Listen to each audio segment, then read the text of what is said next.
Hello, friends. Did you know that nearly 80% of those who watch my videos aren't subscribed? If you enjoy the content, I'd truly appreciate it if you hit that subscribe button. It helps a lot. Also, don't forget to leave a like and share your thoughts in the comments. Your interaction not only supports the channel's growth, but also helps these stories reach more people. Thank you all for being here. By the way, where are you watching from? Let me know in the comments.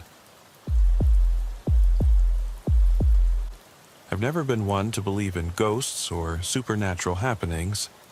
Even after 2 decades on the force, sitting through endless 911 calls that turned out to be nothing more than nervous hallucinations, overactive imaginations, or simply the manifestation of grief. But the night it happened in Pine Ridge still haunts me, and every time I think back to it, a chill crawls down my spine. I remember it was a bitterly cold October evening, the kind of night where the wind howled just a bit too loudly through the leafless trees, and the streetlights flickered uncertainly over cracked sidewalks. I was on a late-night patrol along Maple Street, a quiet residential stretch in one of those small towns that remind you of a bygone era when the world felt simpler and the rules were clear. The radio crackled with the usual dispatch chatter, 10-4, Unit 142 responding, and the clock on my dashboard read 11:38 p.m. It was then that the call came through, a fractured, trembling voice on the other end of the line reporting something that didn't fit the norm. The dispatcher's tone was clipped as she repeated, "Unit 142, we have a 1050 at 27 Maple Street in Pine Ridge. Caller reports he's back and needs an immediate welfare check." I couldn't help but notice the pause in her voice, a hesitancy that spoke of something more than just an overactive imagination. When I arrived, the neighborhood lay under a quilt of uneasy silence, punctuated only by the distant hum of a refrigerator or the creak of an old porch swing. The house at 27 Maple Street was a modest, well-maintained structure with a neatly trimmed lawn and a small porch light flickering in the persistent gusts of autumn wind. I knocked and was greeted at the door by a fragile-looking woman in a faded floral nightgown. Her silver hair, pinned back in a disheveled bun, betrayed the passage of time, and her eyes were wide and haunted, as if forever scanning for a presence no one else could see. "Thank you for coming, officer," she whispered, her voice barely audible over the persistent background noise of her rattling teapot on the counter. I didn't know who else to call. He's back." Her words, stumbling out between shaky breaths, were laced with a mix of terror and a sorrow so deep it seemed to pull at the edges of my very being. I stepped inside the dimly lit entryway, the smell of old lavender and dust mingling in the cool air. In the living room, with its threadbare carpet and a faded portrait of a man in military uniform hanging askew on the wall, she motioned for me to sit. I pulled out my notebook, my senses on high alert as I tried to pick up every nuance of her speech. "Ma'am, can you tell me exactly what you mean by 'he's back'?" I asked slowly, careful not to disturb the heavy silence that enveloped the room. Her eyes shifted nervously to a corner of the room before she began haltingly. It's my husband. He passed away 5 years ago, but every night, every single night for the past week, he's been standing at the edge of my bed." Her voice faltered for a moment as she wrung her hands together, and the faint sound of a ticking clock filled the silent gaps between her words. I noted every detail, the slight tremor in her voice, the way she'd clutch a chipped porcelain teacup as if it were a lifeline, and, instinctively, I activated my radio. "Dispatch, this is Unit 142. I've spoken with the caller at 27 Maple Street, Pine Ridge. Copy that it's a welfare check for an elderly female claiming her deceased husband is present. Requesting backup for further assessment. Over." The dispatcher replied in a curt monotone, "Unit 142, copy that. Backup en route. Code 3 if necessary, over. As I waited, I took a closer look around. The living room was sparsely furnished. A threadbare sofa, a couple of chairs, a television that hadn't been serviced in years, and each object whispered secrets of a life long past. At precisely 11:42 p.m., the sound of approaching sirens in the distance signaled that reinforcement was on its way. I decided to lead her to the bedroom, the place she identified as the stage for these nightly visitations. The corridor was narrow, its wallpaper peeling at the edges, and the only light came from a single bulb that swung slightly as I moved. The bedroom was the heart of the mystery. The air was noticeably colder here, the atmosphere thick with anticipation, as if the very room held its breath waiting for something to emerge. The bed was made with a precision that contrasted starkly with the otherwise lived-in disarray of the house. He stands right there," she murmured, pointing a trembling hand toward the headboard. I stepped closer, my senses straining to detect any anomaly, any sign of movement or warmth that might explain her terror. But in the dim illumination, nothing stirred except the shadows. I radioed again. "Dispatch, this is 142, I'm in the subject's bedroom. No visible signs of intruder or disturbance. Advise if I should conduct a full search. Over." A brief pause ensued before the dispatcher replied, 142, that's a 10-4. Continue with a visual and olfactory examination of the area. Maintain caution. Over. I examined the bed, the nightstand, the windowsill where frost had begun to accumulate despite the indoor heating, and even the patterned rug that lay in front of the bed. Nothing seemed out of the ordinary except for the pervasive chill that clung to the air. "Ma'am, do you see anything that might indicate a break-in?"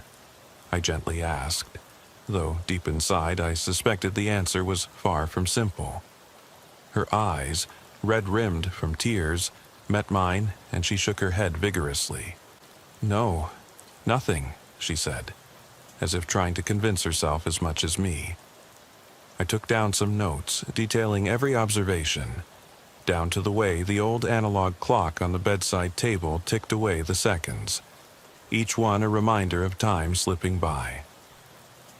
As I turned to leave the room and confer with my backup, the radio suddenly crackled to life with a brief, urgent message from the dispatcher.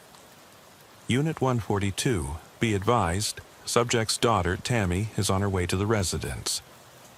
She's reported that her mother has been under a lot of stress and has been hearing things again. Repeat, under a lot of stress. Over." I acknowledged with a measured 10-4 and stepped back into the living room, my mind racing through possible scenarios. Could this be a manifestation of grief, an auditory hallucination born of isolation and fear? Or was there something else, something unexplainable lurking at the edge of reality? I stayed with the elderly woman for nearly another half hour, giving her updates on the arrival of additional units and speaking with her in a calm, even tone, hoping to alleviate her mounting anxiety. Her description of her husband was both tender and disturbing. She recalled the gentle timbre of his voice, the soft click of his cufflinks, the way he would lean over her in bed, looking at her with a gaze that mingled affection with something far more ominous.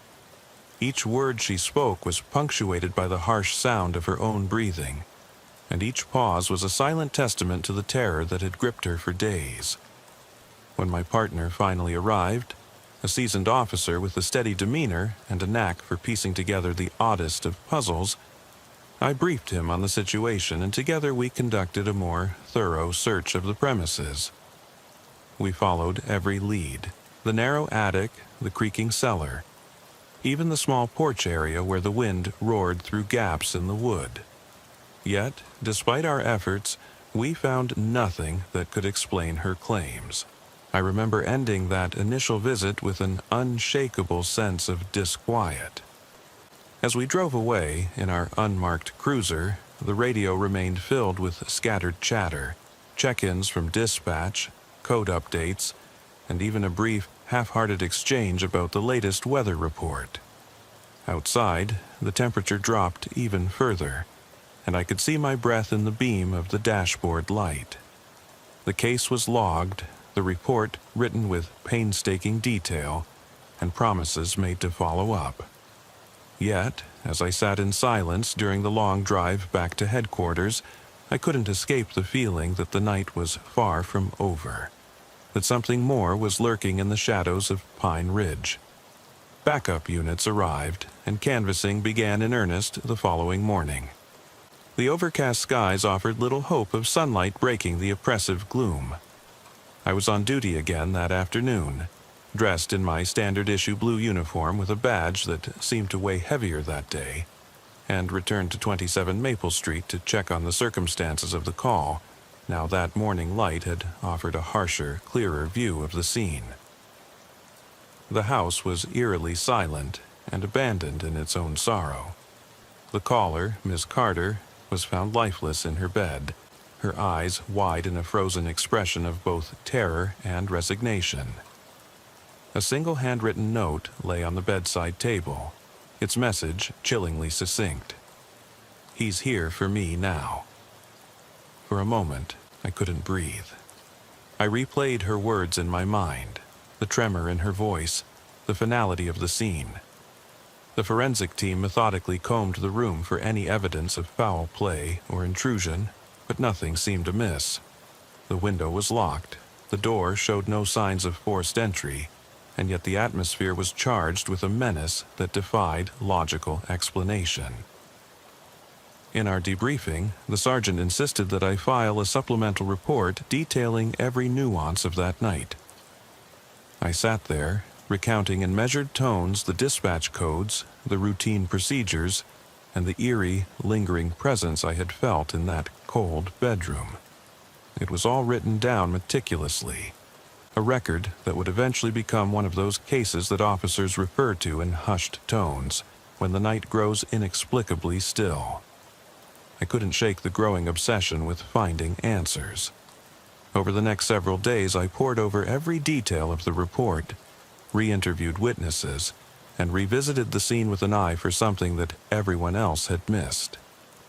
My partner, Officer Daniels, a tough, pragmatic man who preferred facts over feelings, warned me not to get too caught up in what could easily be explained away by grief or mental fragility. "You're chasing ghosts, Cole," he said one rainy afternoon, as we sat in the squad car near the diner on Route 12. I shrugged, but inside I knew there was something more to it, something that defied mundane explanations. Late one night, at approximately 1:17 a.m., I found myself returning to 27 Maple Street once more, drawn back by a need for closure that had morphed into an obsession. The town was nearly asleep. The only sound was the steady patter of rain on the pavement, and the distant rumble of a freight train. With my flashlight in hand and my gun secured at my side, I retraced my steps to the house. The porch light was off now, unlike the frantic glow the previous night, and the door creaked open as if inviting me back into the space that held all the unanswered questions of that dreadful case. Inside, the house was silent and oppressive, each room a mausoleum of memories. I moved slowly, every creak of the floorboard echoing like a whispered secret. The living room was empty, the furniture draped in heavy shadows, and there was no sign that life had been disturbed since the previous night. I made my way back to the bedroom, the air growing colder as I approached. The bed was still made with that unnervingly careful precision, and on the nightstand sat the note, now faded, yet the words, "He's here for me now," remained unmistakably clear. I stood for several long minutes, simply absorbing the palpable atmosphere of despair and dread that hung over the room. Every instinct screamed that I was intruding upon something meant to be left untouched. At one point, as I was about to leave, a soft sound, a mere whisper of fabric, caused my heart to skip a beat. I turned sharply toward the source but saw nothing. The overwhelming quiet was then punctured by what sounded like a distant murmur, almost like someone speaking in hushed, desperate tones, reciting words that I couldn't quite make out over the pounding of my own heart. The radio, which had been silent since my last check-in with dispatch, suddenly crackled with static, and I could almost swear I heard a voice in the background, calling out a code I hadn't heard in years. 1050. Over. I froze, my breath shallow and rapid, as a cold sweat broke out across my skin. Had it been a trick of the mind, a hallucination born of too many sleepless nights, or was it something more? As I gathered my composure and stepped out into the sodden darkness, a final glance at the house left me with an indelible impression of having witnessed something that defied explanation. I radioed back to headquarters with a terse 10-4, 27 Maple Street. Resolved area clear, returning to base. But even as I drove away, the questions persisted, echoing in the recesses of my mind like a dissonant refrain. That night, as the rain hammered relentlessly against the windshield, I couldn't help but wonder if the case was truly closed, or if I had merely scratched the surface of something far more sinister.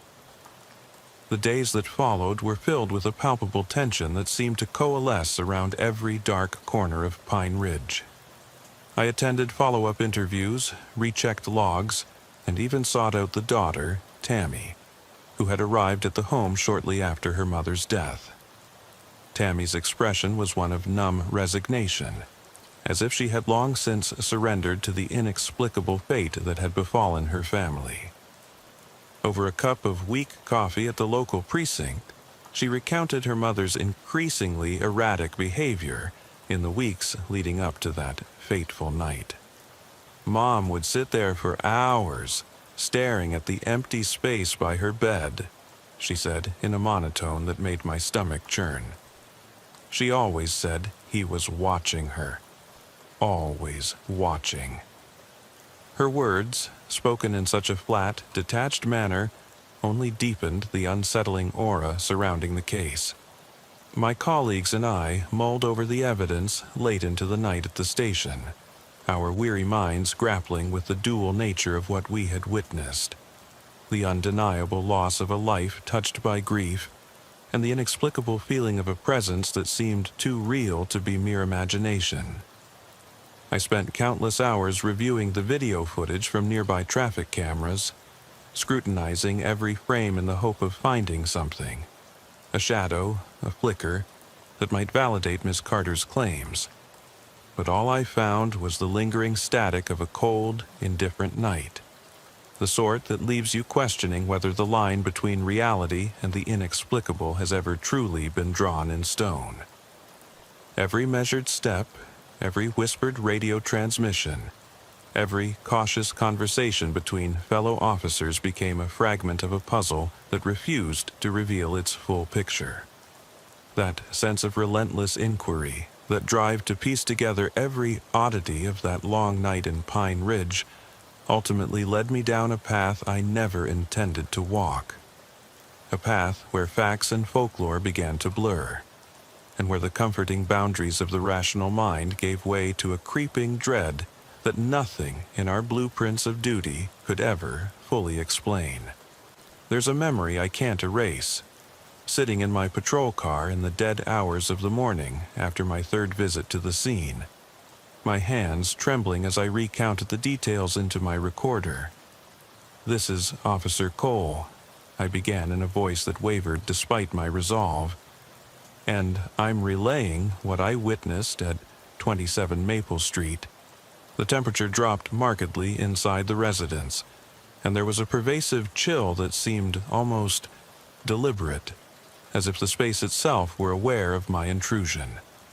I can't shake the feeling that something, or someone, was watching me. I'm not sure if it's my mind playing tricks after so many sleepless nights, or if I'm staring into a truth that's too vast for us to comprehend. Over. I replayed the recording over and over, each listen dredging up the phantoms of that night. Every rational explanation seemed to crumble under the weight of what I had seen and felt. My partner, Daniels, maintained his cautious skepticism, insisting that the mind often fashions answers out of grief.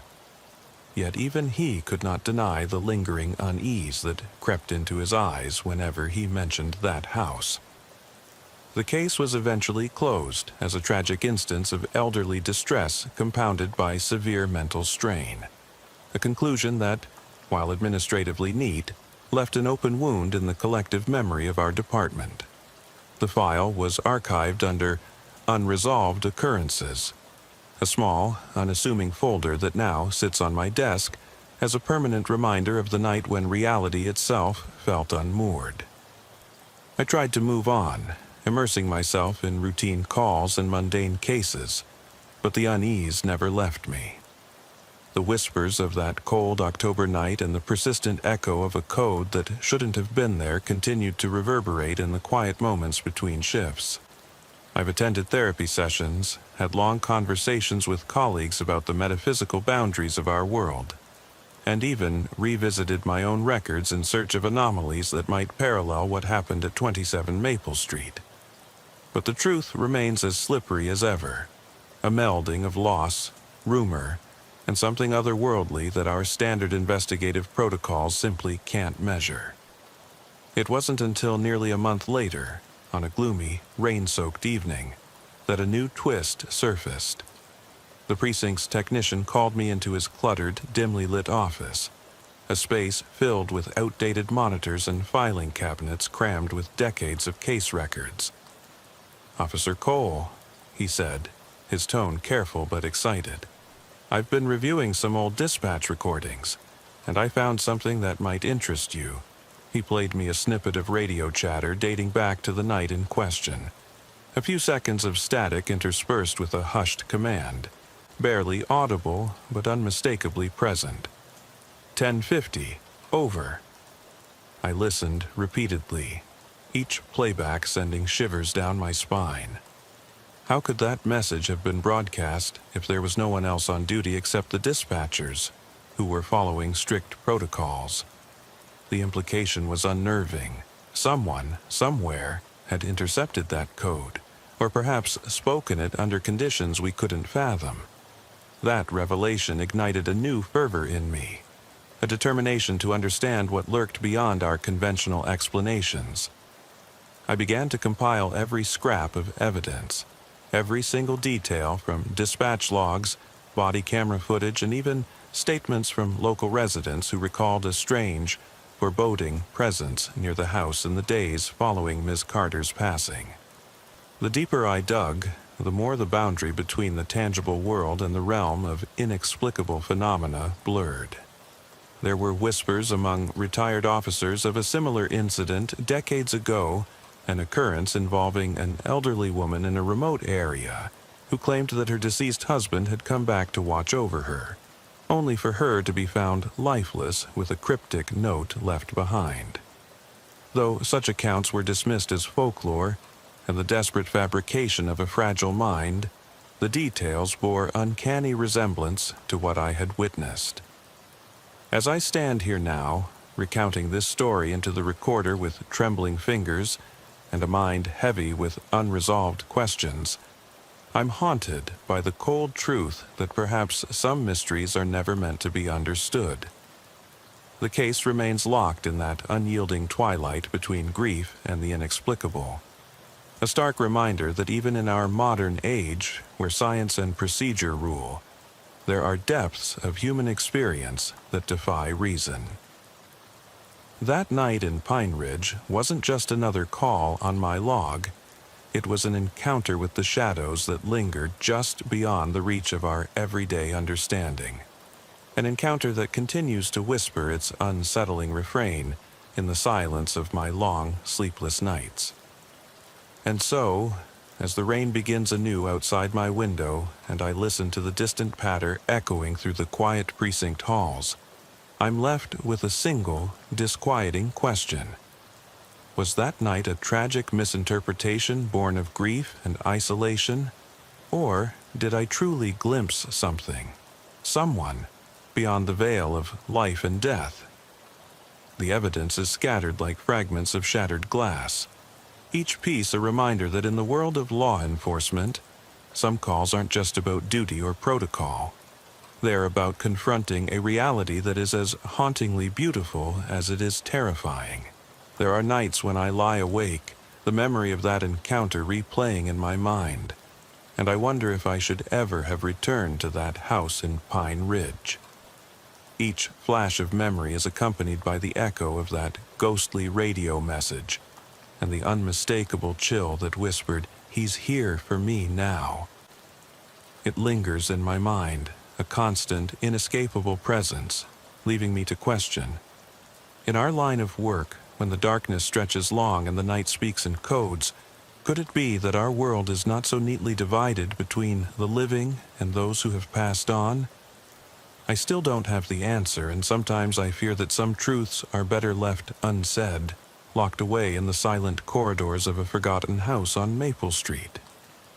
A month has passed since that fateful night, yet every time I step into the precinct or drive down a deserted road, I can't help but remember the chilling dialogue, the trembling voice of a woman who believed she had seen her long-lost husband standing in the glow of a cold bedside lamp. And as the days blend into one long, relentless recollection, the unanswered question gnaws at me. What truly happened in that house? I'm left wondering if the darkness itself reached out and stole a piece of our reality, leaving behind a lingering, malevolent presence that no amount of police work or logical deduction can ever fully dispel. I record these thoughts not for sensationalism, but in the hope that someday someone else may come across this record and find the courage to ask the same question that continues to haunt my every quiet moment. Was what I experienced real, or was it the ephemeral phantom of a mind strained by the endless burden of duty and loss? As I sign off for the night, one final thought remains, a question that drifts unanswered like a ghost in the dark corridors of memory, leaving an unsettling uncertainty. Maybe, just maybe, some calls on the 911 line are more than just tragic miscommunications. And sometimes the truth is something far more inexplicable than we are ever meant to understand. It was nearly 3 weeks later, on a frigid November evening, when a new series of events began to unfold, sending shockwaves through our small town and reopening old wounds I'd fought so hard to bury. I was working the graveyard shift. The digital clock on my dashboard showed 2:03 a.m. as I patrolled the winding roads of Pine Ridge. The weather was bitter. Rain was slanting down in razor-thin sheets, and the wind was so fierce that it seemed to carry the distant echoes of a past I had long tried to forget. My thoughts were still on 27 Maple Street, on the inexplicable chill and the ghostly radio transmission that had haunted my previous nights. At that moment, the radio buzzed urgently. Unit 142. We have a 1050 at 27 Maple Street. Code urgent, over. My heart skipped. I couldn't believe the call was coming again, as if the house itself was beckoning me back into its fold of unresolved mysteries. I swung the cruiser around with a mix of dread and determination, the wipers struggling against the furious downpour.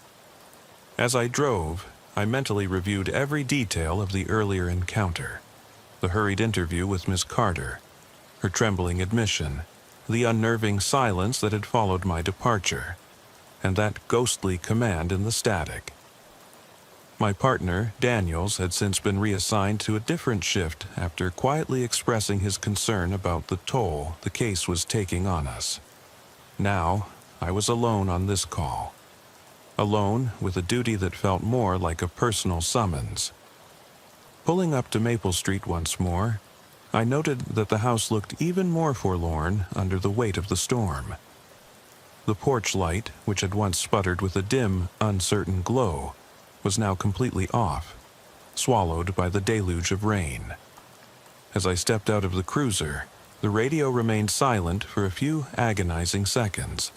the only sound being the relentless drumming of water on the asphalt and the distant rumble of thunder.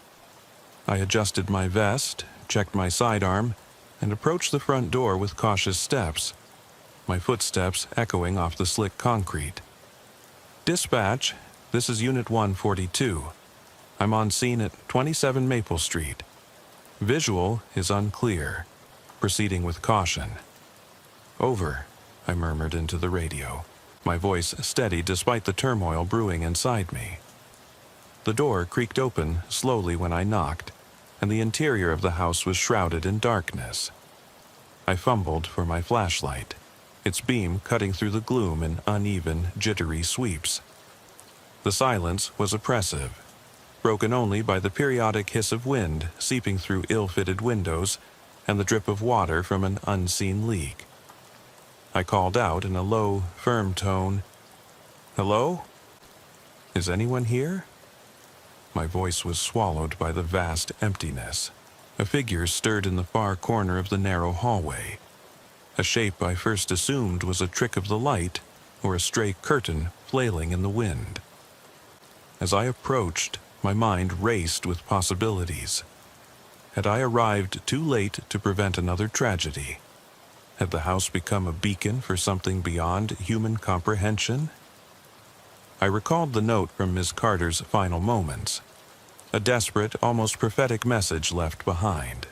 The air inside was bitterly cold, and my breath formed visible puffs as I moved deeper into the house. Every step carried the weight of memories, both mine and those of the woman whose final days were shrouded in inexplicable phenomena. The living room was unchanged from my last visit. The threadbare sofa, the old-fashioned television set, the portrait that still hung crookedly on the wall. But now, every object seemed to carry a new, eerie significance, a silent witness to a story that refused to end. I could almost feel eyes on me, as if the very walls retained the echoes of Miss Carter's anguished pleas and the enigmatic presence that had tormented her. I took slow, careful notes on my digital recorder, my hand trembling as I recounted every detail for what felt like a mission to capture the unfathomable. "This is Officer Cole reporting live from 27 Maple Street. The atmosphere is heavy, laden with a foreboding that I cannot shake. I feel as though I'm being watched, as though the darkness itself has taken on a life of its own. There's an unmistakable chill in the air, a cold that seeps into the bones and whispers secrets of despair." My words hung in the stillness, merging with the sound of the storm. I advanced toward the hallway that led to the bedroom, where so many of Miss Carter's memories and fears resided. Every detail was etched in my mind. The meticulously made bed, the faded floral pattern of the drapes, the way the corridor's dim light seemed to recede into an endless tunnel. The bedroom door was slightly ajar, inviting yet forbidding. I paused for a long moment before pushing it open and stepping inside.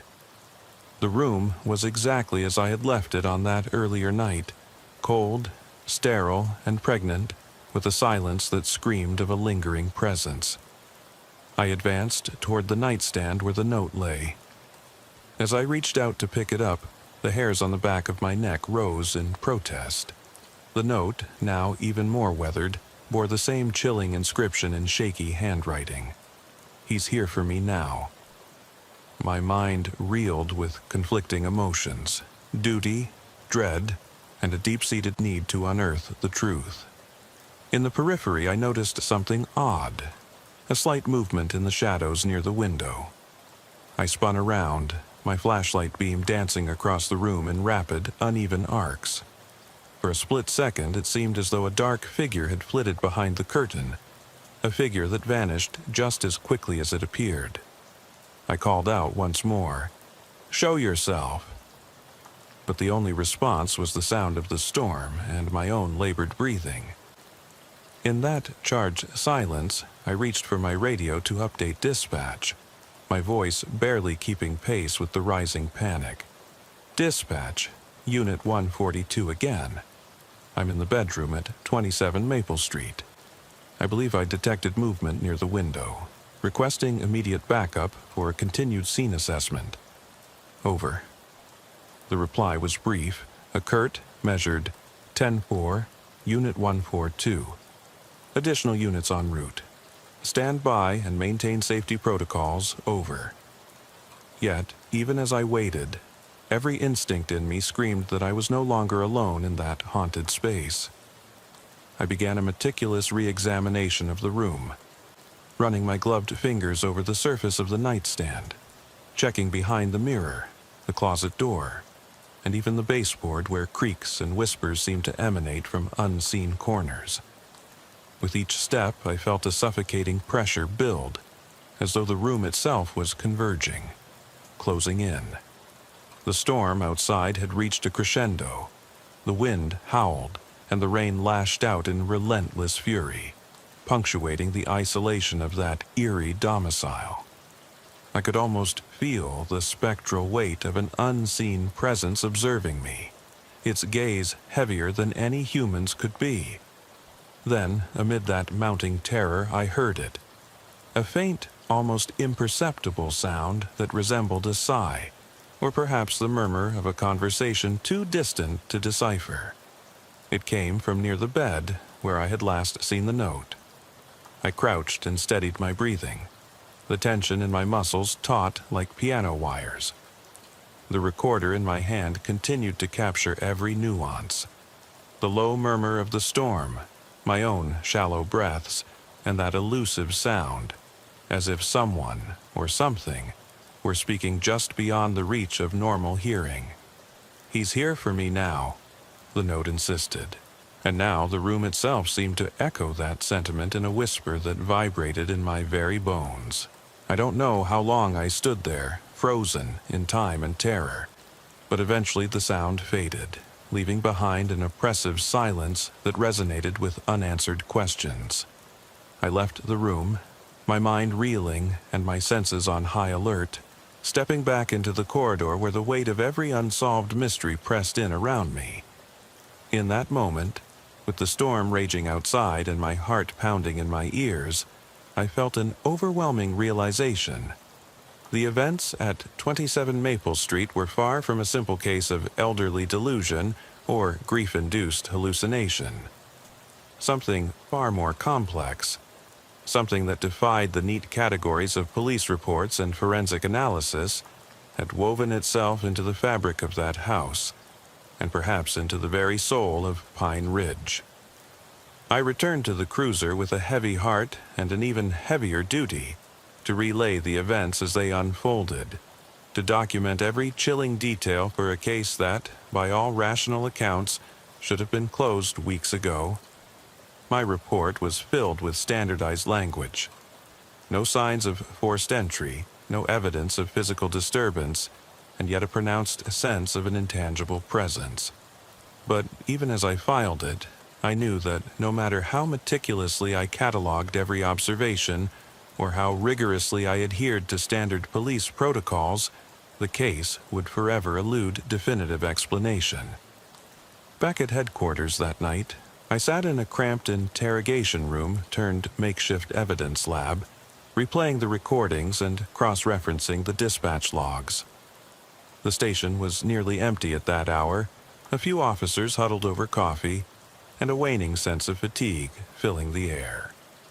I shared my findings with the sergeant, who maintained a measured tone as he advised, "Officer Cole, you need to take a step back."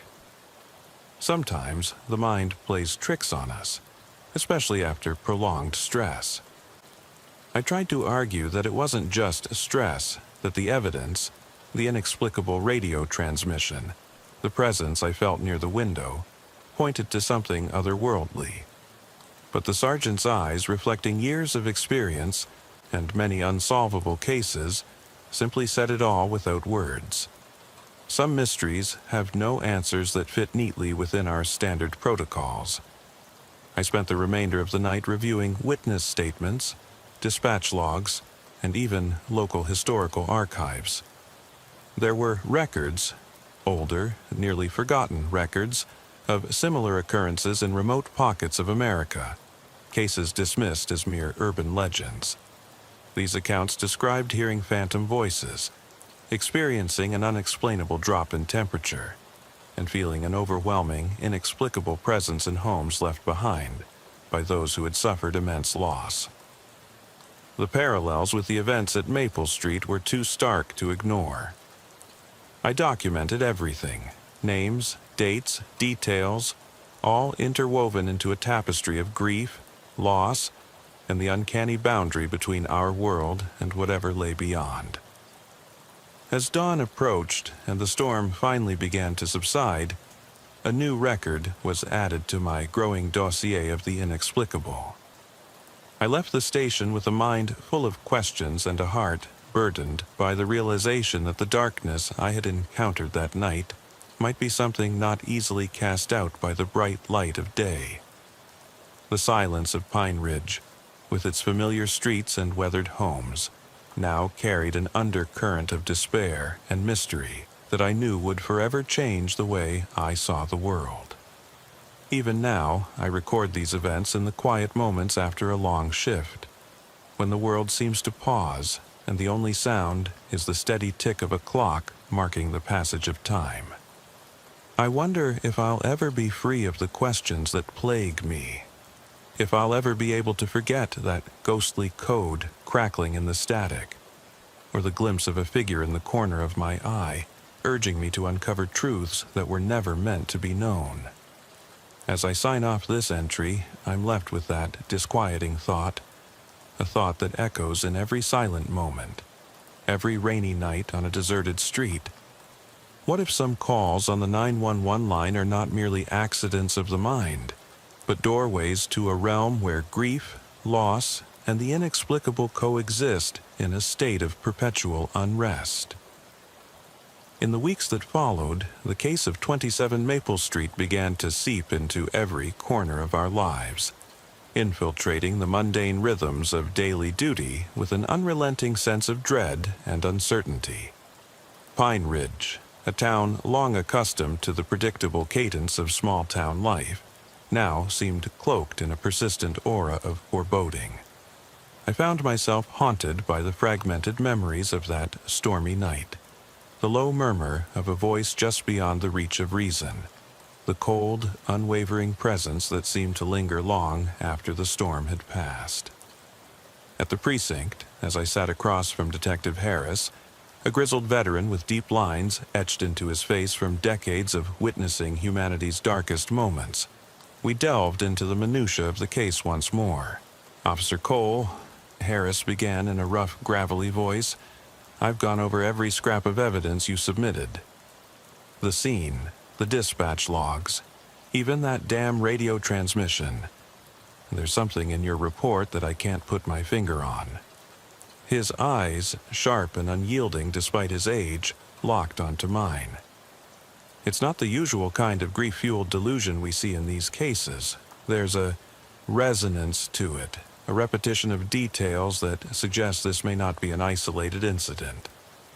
I nodded silently, recalling the old archives and the whispered accounts of similar occurrences from decades ago. Harris continued, "I'm pulling up records from the local historical society. There was another incident back in 1978 in the neighboring town of Cedar Hollow.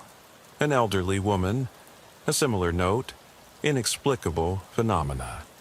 It's almost as if these incidents are part of a continuum, something that transcends our normal understanding of the law." Over the following days, the investigation took on an almost obsessive quality. Harris and I pored over yellowed newspaper clippings, archival dispatch recordings, and even interviewed elderly residents who remembered whispers of events that, to them, were inexplicable apparitions of the past. I remember one interview in particular, an 82-year-old gentleman named Mr. Lewis, who recounted a story about a similarly tragic event that had occurred nearly 40 years ago. In his slow, measured speech, each word dripping with the weight of lived experience, he spoke of a house on Oakwood Lane, where a lady had complained for months about seeing her dead husband. The story, once dismissed as a figment of a senile mind, now resonated with our case in Pine Ridge. "Son, there's things in this world that don't fit in the neat boxes of human understanding," he'd murmured, his eyes distant and sorrowful. "Sometimes those we've lost, they don't always let go." Our efforts to find a rational explanation led us deep into the mechanics of our own system. Every detail was examined: the registry of dispatch calls, the maintenance logs of the analog radios still in use at the small town station, and even the weather reports from the National Weather Service, which confirmed that a sharp drop in temperature had indeed occurred in that particular neighborhood on the night in question. I recall sitting alone in the evidence room for hours, scanning through digital copies of meteorological data and cross-referencing them with the timeline of events. The correlation was undeniable: a precipitous drop in temperature, an atmosphere charged with static electricity, and then the haunting call from an elderly woman whose grief seemed too profound to be merely personal. Each piece of data lent the case an air of legitimacy that could not be easily dismissed as mere paranoia. Even as I compiled these facts, a part of me, a part that I struggled to keep at bay, began to wonder if some things were truly beyond our grasp. The protocols we follow, the codes we repeat over our radios, 10-4, 10-7, 10-50, and the rigid structure of our daily routines suddenly seemed insufficient to capture the full range of human experience. There were moments, in the dead silence of the night, when the line between duty and the supernatural blurred, and I found myself questioning whether our hard-won rationality was nothing more than a fragile veneer over a far more chaotic reality. Late one night, after a particularly long shift, I sat alone in my cluttered apartment, reading through the compiled evidence. The room was dim, lit only by the flickering light of a desk lamp and the pale glow of a clock that ticked relentlessly. Every now and then, I could almost swear I heard a faint whisper, as though the darkness itself was trying to speak to me.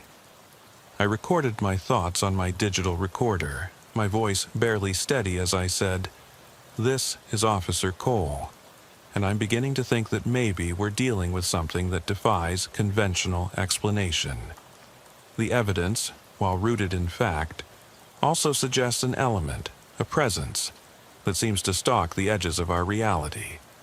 I can't help but wonder, what if some of these calls are not just cries for help, but messages from a realm we have yet to comprehend?" I turned the recorder off and sat back, my eyes closing as exhaustion washed over me. But sleep did not come easily. Instead, my mind replayed the events of Maple Street in a torturous loop.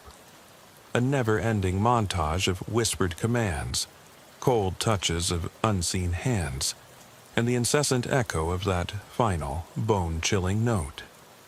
Was it all a tragic confluence of grief and isolation, or was there a pattern, a hidden truth lying dormant beneath the veneer of mundane police work? I couldn't decide. Then, one evening, as I was leaving the precinct, I happened to pass by a small memorial wall dedicated to fallen officers and unsolved cases alike. Among the many names and brief inscriptions was one that sent a chill down my spine, a reference to an incident in Cedar Hollow nearly 40 years ago, with details that eerily mirrored the Pine Ridge case. I paused before the memorial, the cool night air swirling around me, and for a long, silent moment, I allowed myself to feel the weight of countless unanswered questions. It was as if the past and present were speaking to each other in a language beyond words, reminding me that sometimes, no matter how diligently we search for answers, some mysteries remain forever veiled. I still don't know if that call on 27 Maple Street was a product of an unhinged mind steeped in grief, or if it was a doorway, however fleeting, to something that eludes our understanding of life and death. The investigation continues to echo in my memories, And as I write these words, I find myself asking the most disquieting question of all. In a world governed by codes, protocols, and rigid order, can we ever truly capture the essence of those moments when reality itself shatters, leaving us to wonder if the inexplicable is, in fact, the truest form of existence? The case remains unresolved, a dark stain on my record, an ever-present reminder that sometimes the darkness reaches out long after the call has ended, leaving behind whispers that we may never fully understand. And so, with a heavy heart and a mind perennially restless, I close this chapter of my recollection. But the story, the questions, and the eerie certainty that something beyond our realm might be watching remain. As the precinct lights dim and another shift is about to begin, I can't help but think, what if the next call isn't just a cry for help, but a call to witness an unimaginable truth? The silence that follows might just be the answer that leaves you questioning everything, even as you wonder, was it real? Or should I have never listened at all? Now, months have passed since that fateful series of events, yet the spectral imprint of Pine Ridge endures. I find myself traveling far beyond the boundaries of our small town, summoned to investigate seemingly isolated incidents of the same nature. Reports of inexplicable presences, unsettling radio transmissions, and persistent accounts of eerie visitations in other corners of our region. In one such case, in a sleepy town in northern Georgia, an elderly gentleman, Mr. Franklin, called 911 in a state of sheer panic, insisting that someone was standing in his living room, watching him with eyes that burned with an intensity he had not seen since the days of his youth. The call bore an uncanny similarity to the Maple Street incident. As I arrived at Mr. Franklin's modest home on Birchwood Avenue, the echoes of that earlier case reverberated within me. The hour was 10:47 p.m., and the night was unusually still for autumn. A heavy mist enveloped the streets, reducing visibility to mere feet. I could almost feel an unspoken connection between that distant call and the unresolved mysteries of Pine Ridge. The scene in Mr. Franklin's house was disturbingly ordinary yet curiously layered with an oppressive melancholy. The living room was warm, yet dimly lit, the furniture arranged in familiar domestic order, and yet, in one quiet corner, a room lined with photographs of a happier past, Mr. Franklin claimed he felt an intense, chilling gaze fix upon him. "It's like he's watching me, like he hasn't left," Mr. Franklin said in a shaky tone as I began my investigation, his eyes wide with a mixture of fear and desperate yearning. I reassured him in the calm, measured cadence honed over my years of service. "I'm here to help, Mr. Franklin. We'll get to the bottom of this." But even as I spoke, the room seemed to pulse with the silent dread of an unseen presence, and I found myself instinctively checking the corners, the shadows beneath the furniture, as if expecting the specter of a long-lost loved one to materialize at any moment. I conducted a full sweep of the residence, relying on both my training and a heightened sense of intuition that had been sharpened by my experiences in Pine Ridge. Everything appeared normal. The windows were closed securely. There were no signs of forced entry, and all electronic devices were functioning as expected. Yet there was a subtle, almost imperceptible chill in the air, a cold that didn't belong to the warmth of a lived-in home. My hand hovered near the radio in my patrol car as I recorded my observations. "This is Officer Cole, on the scene at 51 Birchwood Avenue. The subject reports a persistent, inexplicable presence. There are no signs of intruders, yet a cold, almost palpable sensation pervades the atmosphere. I'm proceeding with all standard safety protocols and a full perimeter search." Over. The silence that followed was laden with more than just the absence of background chatter. It was thick with the weight of a mystery that refused to yield to reason. Over the next several days, I collaborated with local law enforcement, and even forensic specialists who were just as baffled as I was. Mr. Franklin's case seemed to be an odd, isolated echo of the events at Maple Street, but the similarities were impossible to ignore. Dispatch logs, once again, revealed the same disquieting pattern. Calls made in desperation with cryptic language, the invocation of phrases that, to the trained ear, carried an eerie resonance. I began cross-referencing these new incidents with the archived records from Pine Ridge and Cedar Hollow, piecing together a puzzle that spanned decades and defied conventional investigative techniques. Every account, every recorded 10 to 50 transmission, and every whispered recollection in the dim light of a police briefing room contributed to a growing narrative. A narrative in which the boundaries of grief, memory, and the supernatural blurred into one indistinct, unsettling tapestry. One chilly afternoon, I returned to the scene at Birchwood Avenue alone, determined to capture anything that might have been missed in the initial investigation. The house was quiet, the only sound the muted drip of rain from the eaves and the creaking of ancient wood. I retraced my steps, methodically checking every room, every shadowed corner. It was then, in the near-empty attic filled with dusty memorabilia and forgotten relics of a bygone era, that I discovered a collection of old photographs and handwritten letters. They chronicled the life of Mr. Franklin's late wife, a woman remembered for her gentle smile and unwavering devotion. One faded letter, in particular, caught my eye. A letter that spoke of the inexplicable feeling of being watched, of love that persisted beyond death's finality.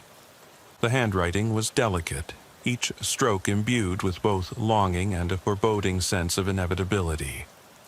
I couldn't help but wonder if these remnants of the past held a connection to the ghostly visitations, and if they could, in some quiet, unspoken way, be the source of the persistent unease. Every new detail, every corroborating piece of evidence, drew me deeper into the labyrinth of unanswered questions. The precinct became a second home, a sanctuary filled with late-night sessions of research and discussions with colleagues who, despite their skepticism, could not deny the growing sense of something amiss. In hushed voices over stale coffee, and in the scattered notes pinned on a community bulletin board in the evidence room, we began to discuss the possibility that these phenomena were not aberrations isolated in time and space, but part of a pattern. A spectral cycle that might repeat wherever heartache and loss were left unchecked. The idea was both fascinating and terrifying.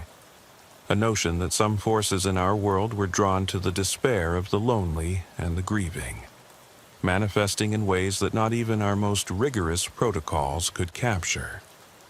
Late one rainy evening, as I once again pored over the cases at hand, I recorded my thoughts in the quiet solitude of my office. This is Officer Cole. I'm becoming increasingly convinced that there is a dimension of our reality that we have yet to understand.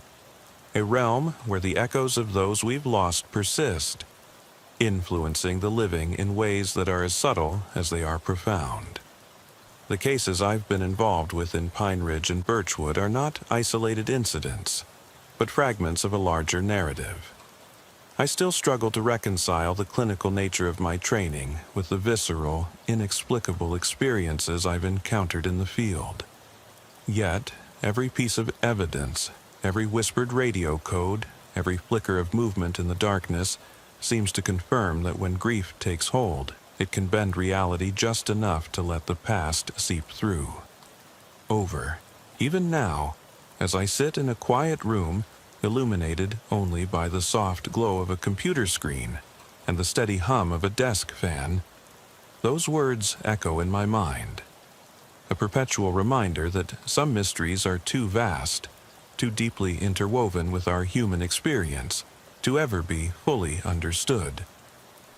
The investigations continue, each new case a thread in the tapestry of a story that spans not just geography and time, but the very limits of what we can know. And as I file away another report, I can't help but wonder whether the darkness that visited Maple Street, that haunted Birchwood Avenue, will one day find its way into our everyday reality again, challenging the very foundations of our certainty and leaving us with the lingering, disquieting question: what if the line between the living and the dead is not as impenetrable as we once believed? I was wrapping up my third patrol of the night when the call came in, clear and unambiguous over dispatch at 10:27 p.m. on a chilly Tuesday in early November.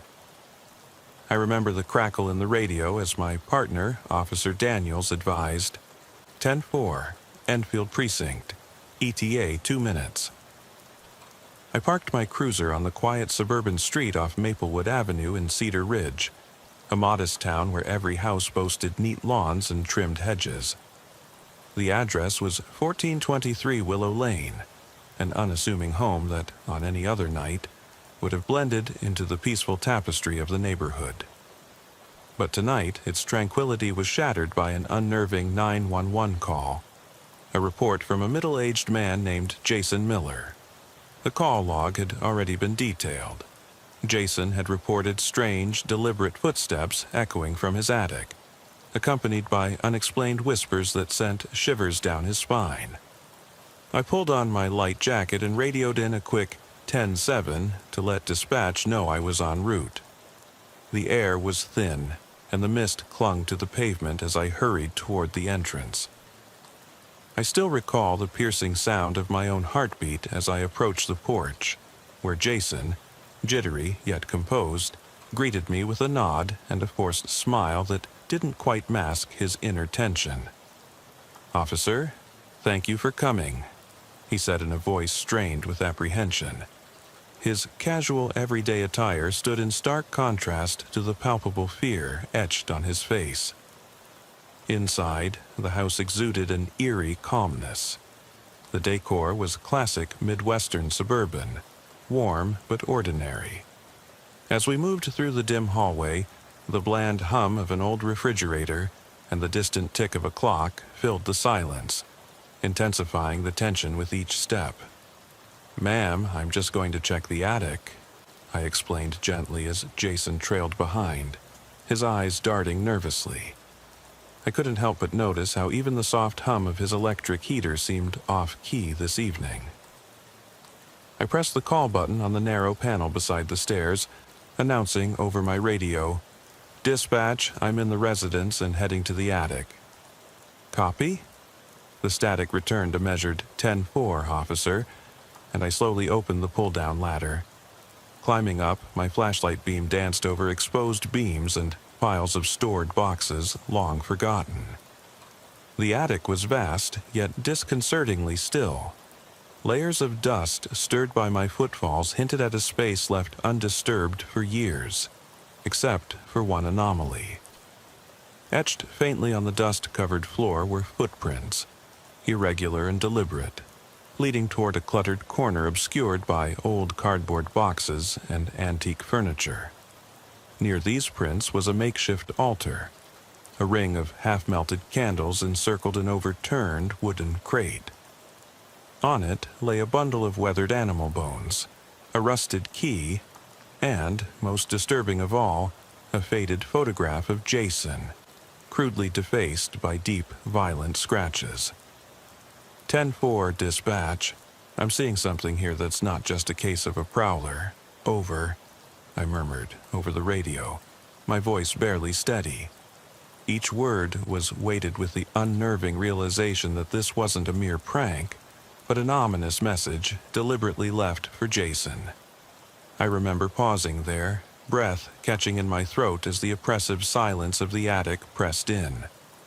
The only sounds were the soft hum of my radio and the occasional creak of the aged floorboards. I radioed down to Jason, asking, "Mr. Miller, have you ever been up in this particular part of your attic before? What's with the picture?" His voice, muffled by distance and tremor, replied, I've never seen that room before. Please, get out of there." I assured him I'd secured the scene and come back to discuss it further. But even as I descended back into the main part of the house, an unsettling certainty gnawed at me. This was more than a case of disturbed property. Back at the front door, Jason's eyes were bloodshot, his hands trembling as he fumbled with his doorbell. I noted every minute detail. The precise time on his digital clock read 10:45 p.m., the chill in the air matching the frost forming on the window panes, and the palpable dread that clung to him like a second skin. It's probably just someone playing a sick joke, I tried to reassure him, though my own instincts questioned that explanation. I finished up by instructing him to call us immediately if he heard anything further, no matter how trivial it might seem. I made a mental note to file a detailed report. The exact address, the weather conditions, the precise radio call codes exchanged. Every nuance was essential for what was unfolding. With a final 10-4 over the radio, I left the scene, my thoughts heavy with the weight of the unexplained. Later that night, as I sat in the station compiling initial notes, the memory of that attic and the defaced photograph burned in my mind. I replayed the radio chatter, the clipped 10-7 and 10-4 exchanged with dispatch, the whispered uncertainty in Jason's voice, and wondered if the night had concealed a far deeper secret. The dispatch log, stamped with precise times and codes, confirmed that nothing had been tampered with except for the eerie evidence left upstairs. In a whispered aside to myself, I noted, this isn't just about trespassing or a lonely mind playing tricks. There's something else here, a deliberate message in the guise of an urban legend come to life. I filed the report under unusual disturbances, aware that deep down, I knew we were merely scratching the surface of a far darker mystery. The station's fluorescent lights buzzed overhead as I reviewed the details meticulously. A few minutes later, my partner Daniels called out from across the room. "Hey, you got a minute? There's another call coming in from the same area." My stomach churned as I listened to the urgent dispatch. "Officer, repeat. Another call from 1423 Willow Lane. Caller says the sounds, they're back, and now there's something else. A voice, almost like a whispered code. 10 to 50 pending." My pulse quickened. This wasn't a routine check, it was escalating into something far more sinister. A scenario that, even in all my years on the force, I'd rarely encountered. I grabbed my notepad and headed back out into the cold night, the sound of my boots crunching on the frost-covered pavement echoing the rhythm of an impending storm. The crisp air carried a foreboding chill that night, as though the very elements were conspiring to bring the truth to light. My mind raced as I reviewed every detail of that earlier encounter, the strange placement of the items in the attic, the defaced photo, the inexplicable footprints, and the nagging voice in my head told me that there was more to come. I could almost hear the distant murmur of someone reciting 10 to 50, 10 to 7 over and over again, like an incantation meant to trap souls. As I drove back to Willow Lane, every red light and stop sign seemed to echo the beat of my apprehensive heart. I pulled up outside the house once more, the headlights carving harsh shadows over the familiar facade. The wind had picked up, rattling the loose window frames and adding a discordant symphony to an already tense atmosphere. I radioed in to dispatch. "Dispatch, this is Enfield Unit 17, back at the residence. Requesting immediate backup on scene, possible repeat incident. Over." The reply was immediate. "Unit 17, copy. Backup en route. Estimated time of arrival, 3 minutes." On dirt. Inside the house, everything appeared unnervingly unchanged, a silent replay of an earlier version of events. Yet, as I approached the staircase once again, my ears caught a faint, almost imperceptible sound, a whisper of movement above. My flashlight's beam trembled as I raised it towards the attic. The ladder creaked under my weight, and I recalled Jason's pleading words from earlier. "Please, get away, there's something up there." With a deep exhale and a promise to leave no stone unturned, I ascended once more into that oppressive space. The attic was as I had left it, but the atmosphere had subtly shifted, as though the very air had thickened with despair. The half-melted candles now cast dancing, ghost-like shadows on the walls. I took a slow, measured step towards the altar, eyes scanning for any new disturbances. And then I heard it. A soft, almost imperceptible murmur that sent a chill down my spine. It wasn't a raccoon scuttling away or the settling of old wood. It was distinctly human. A voice, indecipherable yet urgent, whispered words that I could only catch fragments of, 10 to 50, 10 to 7. Each syllable a mournful echo in the vast emptiness. My training kicked in as I reached for my radio. "Dispatch, this is Enfield Unit 17. I'm in the attic. I'm hearing whispers, repeating codes. I'm going to secure the area. Over." The response was immediate, calm, almost rehearsed. "Unit 17, remain where you are. Backup is still en route. Stand by for further instructions." On dirt, I could feel the sweat beading on my brow despite the cold, and I knew every second stretched on impossibly. Slowly, deliberately, I circled the altar, taking photographs and making notes in real time. Every detail, the slight smear of melted wax on the crate, the arrangement of the bones, the way the photograph seemed almost deliberately slashed, spoke of a calculated act meant to terrify. That night, after I finally descended back to the worn hardwood floors of the house's living room, I sat with Jason in his cluttered kitchen, the tension between us nearly tangible. "It's not over, Jason," I whispered as I reviewed my notes with him, the low hum of his refrigerator and the occasional drip of a leaky faucet punctuating our grim conversation. "There's something here, something that's calling you, using these signals, these codes. I can't say it's paranormal, but it's nothing typical either. I'm keeping the case open, and I'll be back tomorrow for a fuller investigation." His eyes welled up with a mix of terror and resignation, and the clock on the wall ticked monotonously. Each second another reminder of a reality that was slipping away from him. Later, back at the precinct, I detailed every moment to my sergeant. The dispatch codes, the precise statements from Jason, the physical evidence, and my own chilling impressions from that attic. The sergeant, a grizzled veteran of similar calls, gave a curt nod. "Keep it tight, officer. Document everything to the letter. Sometimes the truth is hidden in the minute details," he muttered, his voice heavy with years of unspoken cases that blurred the line between fact and nightmare. I archived the initial report under case number 1147-CR and set a reminder to recheck the scene in the early morning hours. Outside, the storm clouds gathered in silent judgment, and I knew deep down that this was only the beginning. A few days later, the silence was shattered by another frantic call from Jason.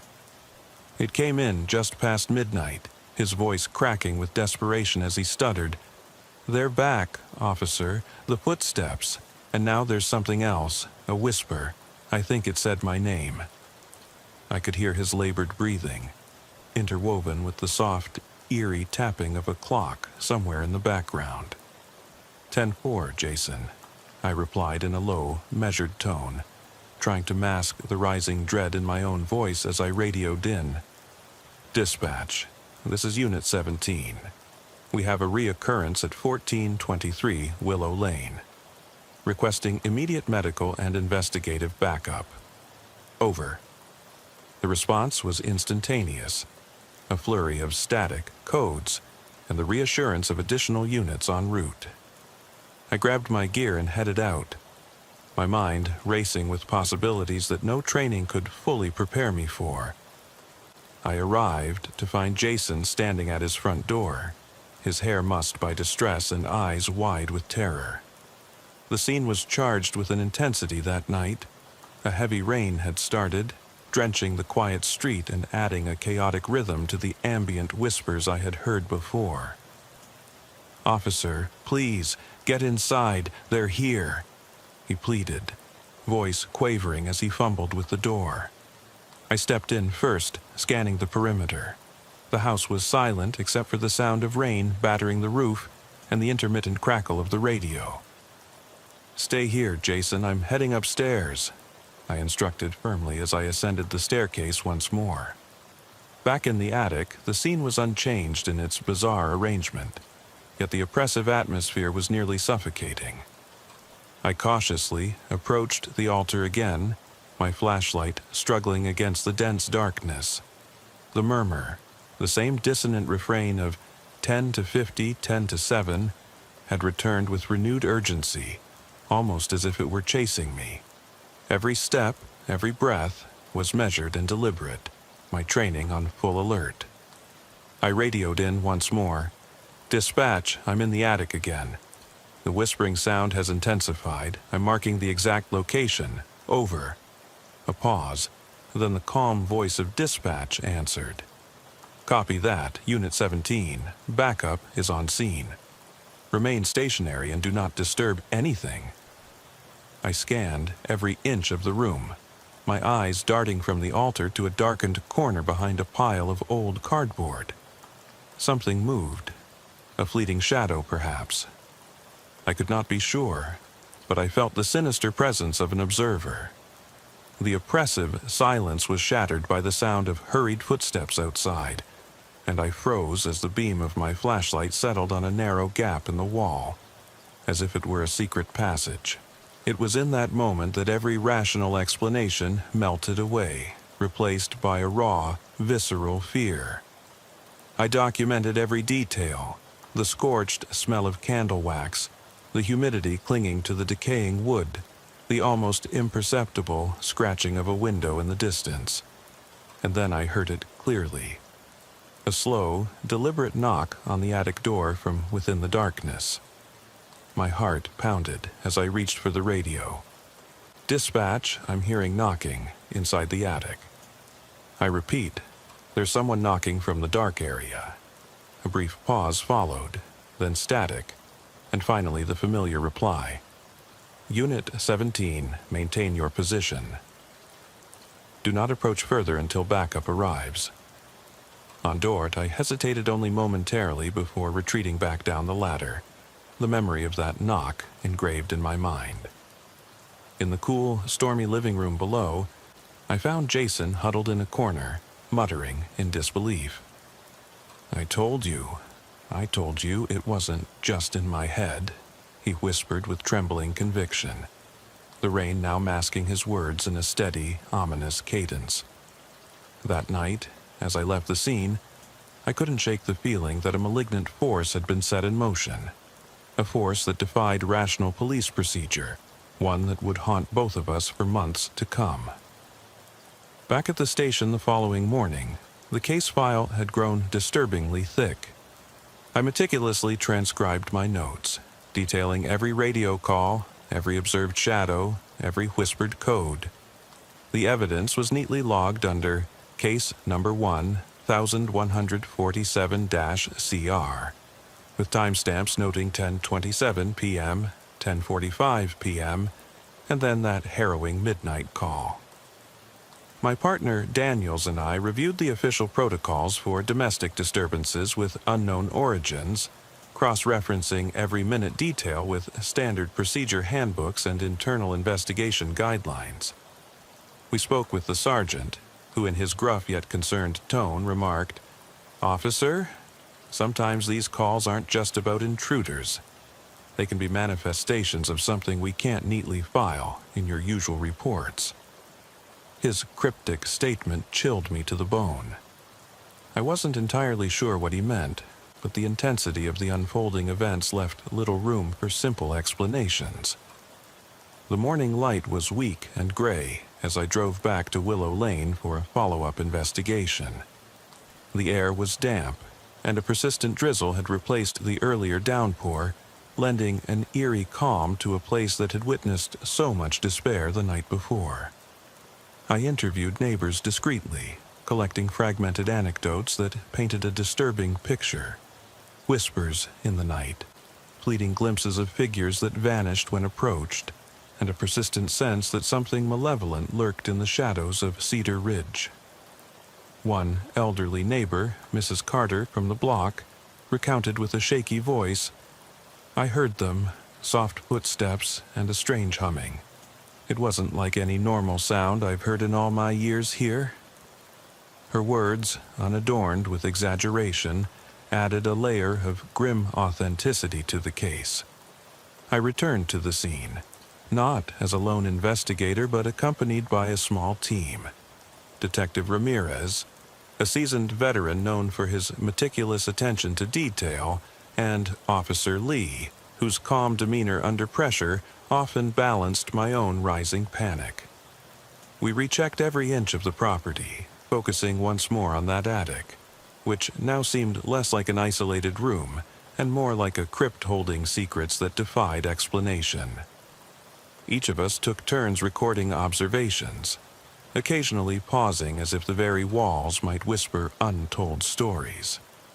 Detective Ramirez, scanning the room with a critical eye, murmured, "It's almost as if someone wanted to recreate a ritual. Every detail, every misplaced object is deliberate." His words hung in the air, thick and foreboding. We collected samples, lumps of dried wax from the altar, fragments of the defaced photographs sealed in evidence bags, and even swabs of dust that glowed under our portable UV lights. Every piece was catalogued with precision. As the team worked, I couldn't help but think back to that night. The frantic whispers on the radio, the eerie knock in the attic, and the torment in Jason's voice. It was as if the house itself had taken on a life of its own, an unwilling witness to a tragedy that was still unfolding. This isn't just a case of psychological pressure, it's a full-blown assault on the senses, I confided quietly to Officer Lee as we packed our equipment. The sense of dread was more than procedural. It was deeply personal, resonating within the marrow of my bones. That day, while the evidence was being sent to forensics, I sat in the interrogation room with Jason, a man whose eyes spoke volumes of sleepless nights and relentless terror.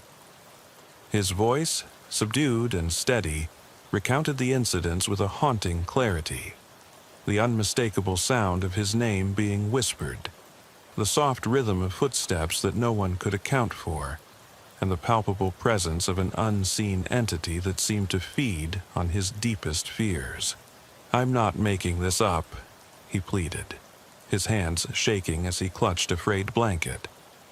"Every time it happens, I feel this cold, paralyzing force, like I'm being watched by something I can't fight."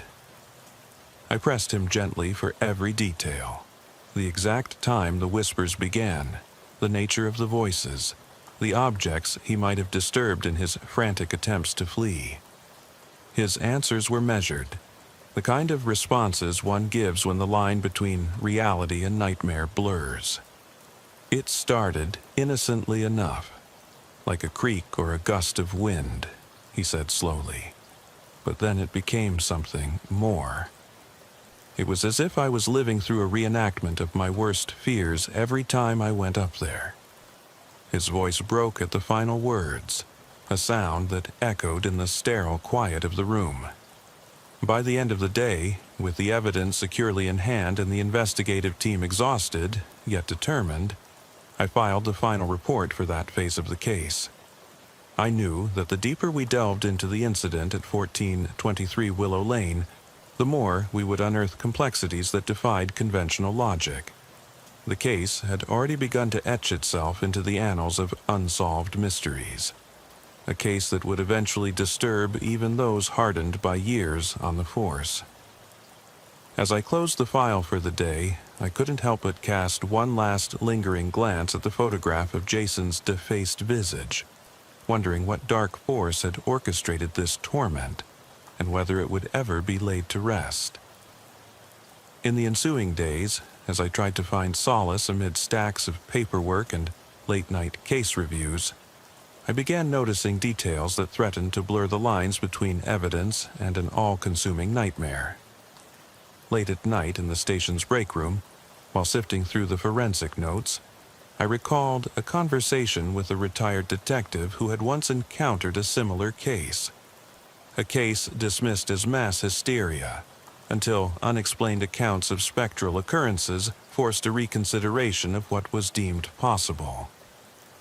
His words echoed in my mind. Sometimes the truth is too terrible for the living to bear, and the spirits of those forgotten find solace in exposing that truth. Though I'd once scoffed at such ideas, the relentless horror of this case had forced even my rational mind to consider the unexplainable. That unsettled thought took root as I prepared for my next shift. I made sure to log every detail: weather, times, dispatch codes, the names of all officers, and the meticulous notes about each communication. My chronicle was becoming a tapestry of cold facts interwoven with feelings of dread, a tapestry I couldn't simply discard. I kept rereading Jason's statements, each retelling of his ordeal like a stab in my gut. Every whisper felt like a personal condemnation, he had said, his voice barely above a whisper, laden with raw emotion and despair. I couldn't shake the memory of his haunted eyes, nor could I forget the way the house itself seemed to breathe, exuding an unspoken warning of danger yet unseen. At the precise hour of 3:15 a.m., when the station's corridors were draped in silence, my pager buzzed with a new notification, a subtle, almost imperceptible sign that the case was far from over. A call had come in, not from Jason, but from an anonymous number with an ominous tone that chilled me to the bone. The message was brief, containing only coordinates and a timestamp, along with the cryptic notation, "They are coming." My hands trembled as I logged the information, every instinct screaming that this was the prelude to something catastrophic. The coordinates pointed to a derelict building on the outskirts of Cedar Ridge, a place abandoned long ago yet whispered about in hushed tones among locals. A building rumored to be the epicenter of a series of unsolved events spanning decades. I alerted my supervisor and dispatched a secondary team while I carefully prepared to investigate this new lead. In the quiet hum of the squad room, with rain beginning to pelt the windows once again outside, I pondered the implications of that message. Was it a hoax, or did it signal that the disturbing occurrences at Willow Lane were merely the opening act in a long, unholy procession of terror? With each passing minute, the sense of impending inevitability grew, and I found myself caught in a silent battle between duty and dread. I knew that this new development would challenge every piece of logic and every protocol I'd relied on throughout my career. Still, I steeled myself, determined to see it through, come what may. By the time the backup arrived, a medley of seasoned detectives and uniformed officers, each silent and resolute, we were all acutely aware that the boundaries between the natural and the inexplicable were about to blur. The team and I set up a perimeter around the decrepit building, its windows shattered and walls marred by graffiti and decay, the very image of forsaken urban legend. I could almost hear the rhythmic cadence of a police radio in my ears, a constant reminder of the codes and structure that, until now, had defined our existence. 10-4, Unit 17, I repeated softly, my voice echoing off the cold concrete walls as I glanced back at the station clock. The stark reality of the moment was sinking in. We were on the verge of investigating something that defied every norm of our training, something that might well unravel our understanding of both order and chaos. I took one last look at the well-worn file in my hands, the pages thick with reports, sketches, photographs, and the ever-present transcript of whispered 911 calls that had first drawn me into this labyrinth of terror.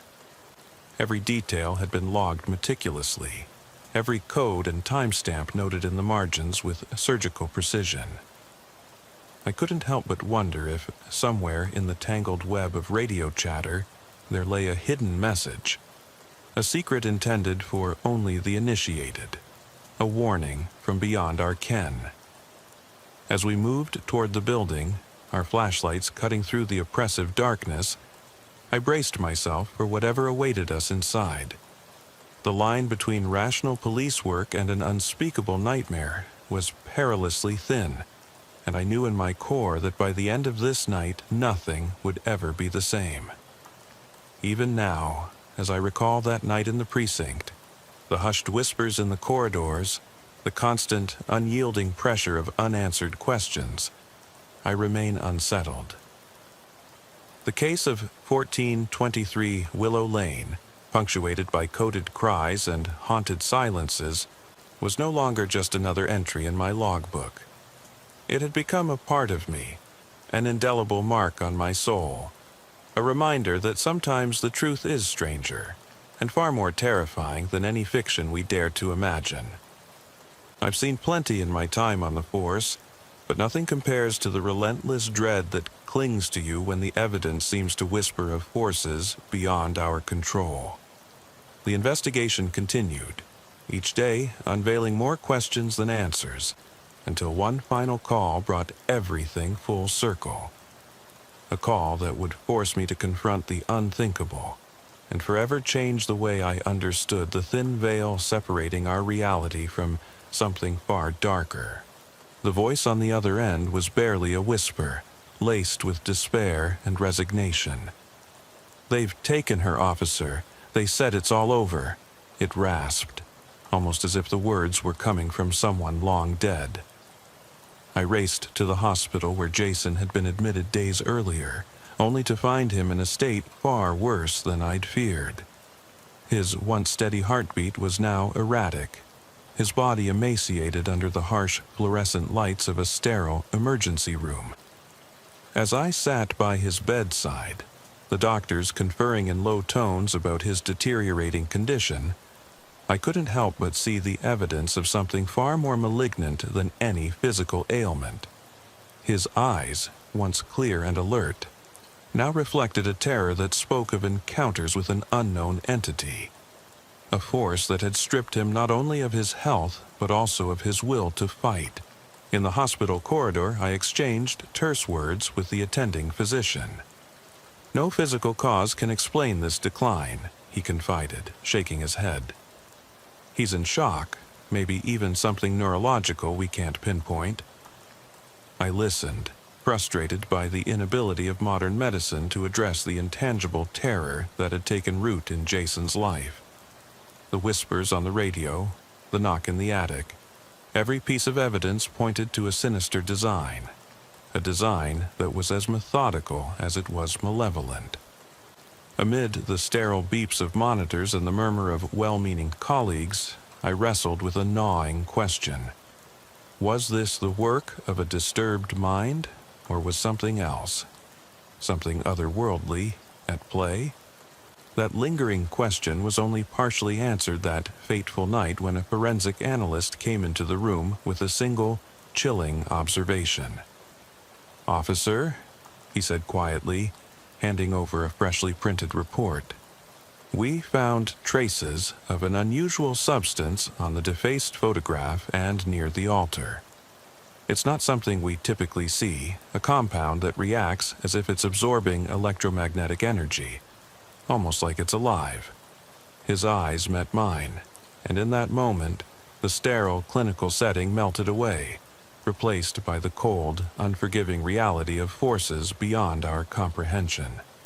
The substance, the whispering codes, Jason's inexplicable decline, it all formed a mosaic of terror that defied the bounds of everyday policing. Even as I filed this account with painstaking detail, every timestamp, every coded radio exchange, every trembling plea from Jason, my mind remains haunted by that final discovery.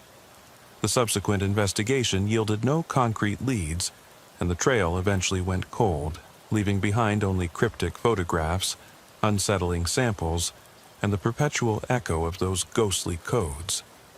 In the aftermath, as I sat in my patrol car reflecting on the unsolvable mysteries of that case, the thought that perhaps we had poked at something that should have been left alone gnawed at me relentlessly. There remains a lingering question in the quiet moments before dawn. Was it simply the workings of a disturbed individual in a quiet town, or had we unwittingly become entangled in a far more sinister conspiracy, one that blurred the lines between the living and the dead, the known and the unknowable? The night had a weight about it that I couldn't shake. A heavy, almost suffocating blanket of darkness over Maple Grove Estates in rural Ohio. I'd been working the graveyard shift for over 17 years, but nothing had ever prepared me for a call like this. It was 2:43 a.m. on a bitterly cold autumn evening when the dispatcher's voice crackled over the radio. Unit 12. We have a 911 call coming in from 2433 Birchwood Lane. Possible disturbance. Over. I could hear the tension in his tone, a subtle quiver that hinted at dread. I replied with measured calm, Unit 12 copies. En route. Over. As I slammed the cruiser into gear, the steady patter of rain on the windshield melded with the hum of the engine. The chill in the air wasn't just from the weather. It was the inexplicable hint of something amiss, something that had the power to curdle the marrow in your bones. The drive to Birchwood Lane was long and monotonous, punctuated only by the low rumble of the radio's static and the occasional distant siren from another unit. I was alone in the vehicle for most of the trip, save for the silent reassurance of the familiar dashboard lights and the comforting routine of our dispatch codes. 10-4, acknowledging orders, 10-7 for off-duty, and the quick clip of 10-50 whenever an anomaly was reported. As I navigated the narrow, tree-lined streets of Maple Grove, I recalled the countless nights spent patrolling these sleepy suburbs, a tapestry of identical houses and manicured lawns that hid more secrets than they let on. The ambient glow of streetlights barely illuminated the slick pavement as the rain intensified, splattering relentlessly against the windshield as if trying to wash away the sins of the night. Pulling up in front of a modest two-story colonial home on Birchwood Lane, I noted immediately that something was off. The house, usually a picture of suburban calm, exuded an eerie silence and dishevelment. The front door hung ajar, swaying slightly in the gusting wind, and a solitary porch light flickered like a distressed heartbeat. I parked the cruiser a safe distance away and radioed in. Dispatch, this is Unit 12 at Birchwood Lane. I've arrived on scene. Situation appears unsettled. Requesting immediate backup. Over. The crackle of the response, a terse 10-4, Unit 12, backup en route. Over, did little to calm the knot in my stomach. I stepped out into the cold, the sound of my own boots crunching on the gravel echoing in the near silence of the night. With a flashlight in hand and my service belt clinking softly, I approached the house. Each step measured, every nerve on high alert.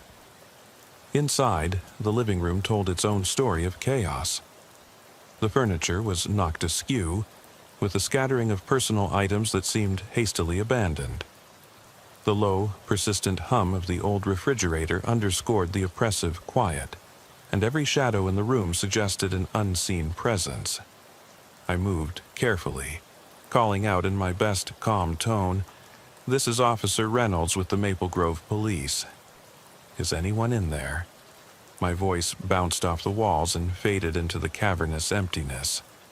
No response came, only the eerie creak of aged floorboards under my weight. I scanned the room with my flashlight, a thin beam slicing through the darkness, when something caught my eye.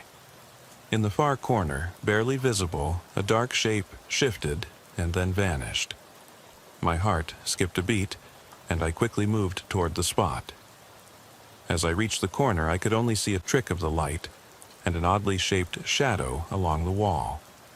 My hand trembled imperceptibly on my flashlight, and I urged myself to remain professional despite the creeping sense of foreboding. The sound of hurried footsteps from the back of the house made me spin around, and I signaled for Officer Daniels, my partner, a seasoned veteran whose calm demeanor had often steadied my own rattled nerves, to join me. "Daniels, you there? I'm in the living room. I think something's off," I whispered through the comm. His measured 10-4, "I'm on my way," came after a tense pause. Together we moved toward the back door. With each step, every creak and rustle became a portent of impending chaos. I recalled previous calls, smaller disturbances that had turned out to be nothing more than a prank or a momentary lapse in routine. But tonight felt different. Tonight, the oppressive weight of dread in the air was palpable, as if the darkness itself were watching, waiting. Outside, the rhythmic drumming of the rain against the asphalt was suddenly interrupted by a sharp, frenzied tapping, a persistent sound coming from the overgrown backyard. The address marker, 2433 Birchwood Lane, shuddered in the wind as we approached a side window. I peered through the grimy glass and saw nothing but the dark void of the unkempt yard. With no clear answers, I retraced our steps back into the foyer, noting every detail. The burst of cold air as a window remained open, the faint trace of footprints on the wet floor leading to a closed door. I whispered, "Daniels, check the basement. I have a bad feeling about this." In response, his steady voice crackled, "Copy that, Reynolds. I'm heading down now." The descent into the basement was a slow, deliberate act, each creak of the stairs echoing like a countdown to the inevitable. Even as I watched Daniels disappear into the murk, my mind churned with questions. What could have caused the residents to make that frantic 911 call? And more importantly, what was it that I sensed? A trick of the light, a figment of my imagination warped by exhaustion, or something far more sinister lurking beneath the veneer of everyday suburban life? The tension built with every step I took back to the living room, where I radioed dispatch updates and maintained a continuous loop on the comms. Unit 12 to dispatch, all clear in the foyer, but I'm maintaining observation. Backup en route. The response was a terse affirmation, and my eyes never left the darkened corners of the house. Inside, the unsettled silence was punctuated by occasional, inexplicable sounds. A creak here, a whisper of movement there. My flashlight beam juggled with the shadows, as if in a macabre dance with the darkness itself. I began to question the reliability of my own senses when a soft, indistinct murmur reached my ears, a sound that might have been a hushed conversation or the distant rustling of fabric. I strained to discern words, but they were swallowed by the thick, humid air of fear. The boundaries between reality and nightmare blurred, and for one agonizing moment, I wondered if the call had been a prelude to something unimaginable. Daniel's voice suddenly reverberated through the comm from the basement, low and urgent. "Reynolds, you need to come down now. I've seen something. It's not right." My blood ran cold. I sprinted down the creaking stairs, the flashlight beam shaking violently in my grasp as I reached the bottom. The basement was a cavernous space cluttered with old storage boxes, forgotten furniture, and the heavy odor of damp decay. The only light came from a single, flickering bulb overhead that cast jittery shadows along the walls. In one corner, stacked against a brick wall, lay a scatter of papers and an old jacket, the remnants of a life abruptly interrupted. The narrow beam of my light fell upon a dark figure near the far wall, a subtle yet distinctly human silhouette, crouched as if hiding or cowering from something unseen. Daniels stood beside me, his face etched in fear and disbelief. "Reynolds, that's not one of them," he whispered, his breath coming in short, rapid bursts. "I've never seen anyone like that in these parts." I swallowed hard, feeling the cold tendrils of dread coil tighter around my spine. "Dispatch, we have a contact in the basement. I repeat, we've located an unidentified subject, requesting immediate lockdown and investigation support." There was a long silence before the dispatcher replied with barely contained concern. "Unit 12, maintain visual. Backup is on its way. Over." And so we stood there, two figures bathed in the sickly glow of a dying light, hearts pounding in rhythm with our escalating terror as we braced ourselves for what lay beyond the next dark corner. The investigation took on an even more disorienting quality as we began a meticulous search of the basement. Every shadow seemed to move with a mind of its own. Every creak whispered secrets of a past that was best left undisturbed. I retraced steps and cross-checked every corridor of the old structure, all the while narrating the scene into my personal recorder, a habit formed from years of wanting to document every shred of evidence, every fleeting moment of fear. "It's like the very walls are alive," I murmured into the recorder, my voice echoing in the cavern of emptiness. Daniels, meanwhile, methodically checked every storage closet and behind every collapsed pallet of old newspapers. The absence of any obvious signs of foul play was at once perplexing and maddening. We were caught in a limbo where every fact seemed to contradict the mounting sense of horror. A place where logic and fear waged a silent war within our minds. In the midst of our examination, something inexplicable happened. As I squared off against a large, dust-covered filing cabinet, a cold gust of wind, unwelcome and unaccounted for, slammed the door of the basement shut with a resonant bang. The sound ricocheted off the concrete walls, and for a moment time itself seemed to freeze.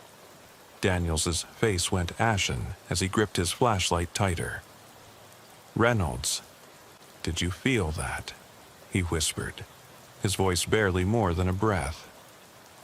I nodded, though words failed me. In the oppressive darkness, my mind raced through every possibility. A structural flaw, an open window, even an errant animal. But nothing explained the chill that now engulfed the entire space.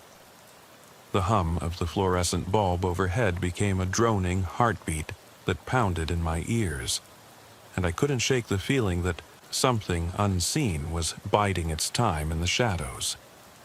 I moved toward the closed door and, with trembling hands, tried to pry it open. The door, solid and unyielding, creaked slightly as I forced it, revealing nothing beyond but a corridor that stretched back into darkness. In that moment, the basement no longer felt like a part of an ordinary house, but rather a threshold to another realm. A realm where the rules of reality bent and twisted in the shape of your deepest fears. I radioed dispatch again. "Unit 12 to dispatch. We're experiencing anomalous conditions in the basement. Request further instructions. Over." The reply, laced with an undertone of apprehension, was measured yet terse. "Unit 12, stand by. Do not disturb the scene further. Backup is en route. Over." The finality in that response did little to ease my mind. Standing there, in the heart of a home that suddenly felt like it had been warped by something otherworldly, I wondered how a seemingly routine call could unravel into a nightmare that we were only beginning to understand. As the minutes stretched into an agonizing eternity, every passing second amplified the sense of isolation, vulnerability, and despair. We eventually secured the perimeter of the basement, meticulously retracing every step, as the faint sound of approaching sirens signaled that additional units were arriving. I kept my recorder running, documenting every murmur of the building's discontent, every anxious whisper that escaped our lips. I never imagined my 17 years on the force would lead me to a scene like this, I said in a low, trembling tone into the device, my voice punctuating the oppressive silence. That night, the boundaries between rational police procedure and something far more sinister blurred in a way that left us rattled to the core. And as I sat back in the warmth of the cruiser with my hands still shaking from adrenaline, I couldn't help but question the nature of the unknown that had trespassed into our mundane world. A mystery that would haunt me long after the call was logged as just another anomaly in the endless routine of duty.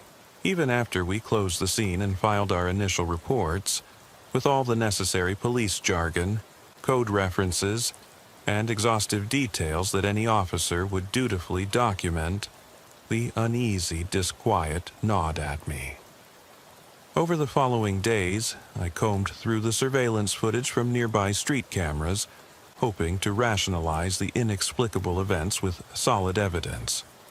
In one grainy clip time-stamped 2:57 a.m., I caught a glimpse of the spectral silhouette in the backyard, barely discernible, but unmistakably there. I reviewed the recordings with a fine-tooth comb, noting every detail. The sound of hurried footsteps, the hush of frightened whispers over the radio, and a series of moments where reality itself seemed to warp with a palpable, almost malevolent presence. I called Daniels into my office at the station, and we painstakingly cross-examined every frame, every pixel. "It's like it's there one moment and gone the next," Daniels confessed, his voice heavy with disbelief.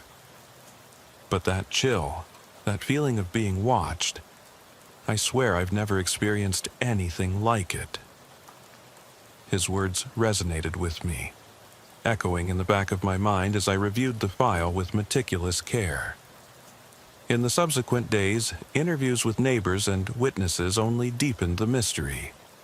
An elderly man from across the street from Birchwood Lane recounted how, on that stormy night, he'd heard frantic 911 calls and seen a fleeting shadow outside his kitchen window. A young woman, her voice trembling over the phone as she described hearing muted cries and desperate whispers, reinforced the account. Every piece of testimony painted a picture of a night that defied explanation. A night where a palpable terror had taken hold of an otherwise peaceful community. My superiors at the station advised caution and insisted that the incident be logged as a possible psychological manifestation induced by stress and environmental factors. But deep down, I knew that wasn't enough to explain the phenomenon. The events were too precise, too coordinated, and too disturbing to be chalked up merely to overactive imaginations or glitches in recording devices. As the investigation wore on, I spent restless nights replaying every detail. I'd sit in my small apartment, the only light a dim desk lamp, and review the recordings again and again. The radio chatter from that fateful night, the exact timbre of the dispatcher's voice, and the frantic, almost desperate tone in Daniel's calls, the minutiae of it all weighed heavily on my sanity. I found myself lost in thought, meticulously reconstructing the timeline in my head. It wasn't merely an isolated incident, I began to suspect. The very fabric of that night had threads that tied into other unexplained events that had cropped up in the region over the past few months. A string of 911 calls from nearby suburbs where similar anomalies were reported. In one case, a small-town sheriff in a neighboring county had described a mysterious figure lurking near abandoned warehouses, always watching but never interfering. In another, residents from a quiet cul-de-sac reported eerie occurrences of objects moving on their own in the dead of night. The patterns, though subtle, were there, and they conspired to create a tapestry of dread that defied conventional explanation. That night at the station, As I reviewed the night's incidents on an aging CRT monitor, the images merged into an indistinct swirl of fear and uncertainty. The cold, precise language of our reports did little to capture the raw terror of being face to face with the unknown. Every detail was archived in the official file: the timestamps, the police codes, the meticulous descriptions of a scene gone wrong. Yet, all that lay beneath the clinical documentation was a lingering sense of despair.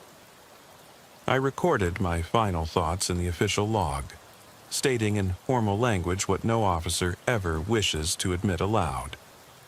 The events of 2433 Birchwood Lane challenge our understanding of reality and defy standard explanation. Further investigation is warranted. And as I signed off the report for the night, a chill crawled up my spine, reminding me that some mysteries are perhaps better left unexplored, no matter how much the call for answers might echo in the stillness of the night. Over the next week, while the official inquiry progressed at a measured pace typical of small-town bureaucracy, I found myself unable to escape the memories.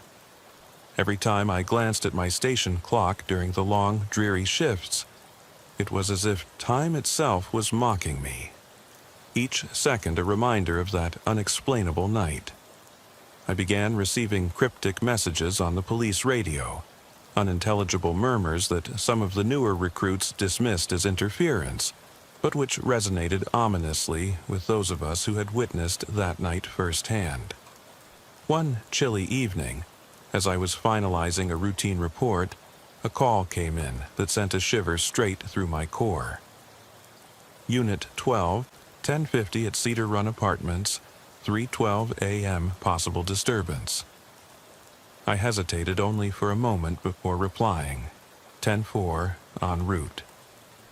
This wasn't the first time such calls had been made, and each one carried with it that same eerie undercurrent, a sense of inevitability, as though something was orchestrating these events with deliberate malice. I knew, deep down, that the shadow we encountered at Birchwood was just the beginning, a harbinger of an unsettling pattern that spanned multiple neighborhoods, binding disparate accounts into one horrifying enigma. Even as the official investigation leaned toward rational explanations, a combination of mass hysteria, environmental illusions, and the psychological toll of long, unyielding shifts, I couldn't shake off the conviction that we were dealing with something beyond the scope of traditional policing. I engaged in long, often sleepless conversations with colleagues who had seen their share of bizarre incidents, only to realize that many of them harbored similar, unspoken doubts. The line between reality and nightmare had blurred, and every police report was now tinged with an undercurrent of the inexplicable. As I sat in the quiet of my office, the glow of the monitor reflecting off my tired eyes, I couldn't help but wonder if we were all being pulled toward a dark center, a vortex of fear and uncertainty from which there would be no easy escape. The city, with its neatly trimmed hedges and orderly streets, now felt like a stage set for an unfolding tragedy. Each whisper on the wind carried the echoes of that night, and every sudden gust seemed to stir up memories best left buried. I started to document not only the events, but also the emotional toll they took on all of us. The palpable anxiety in the dispatch room, the hollow eyes of officers who had faced what they couldn't explain, and the whispered warnings among neighbors who lived in perpetual apprehension. My recorder captured every confession, every trembling admission of fear. "I still wake up in the middle of the night," Daniels admitted in one recorded conversation.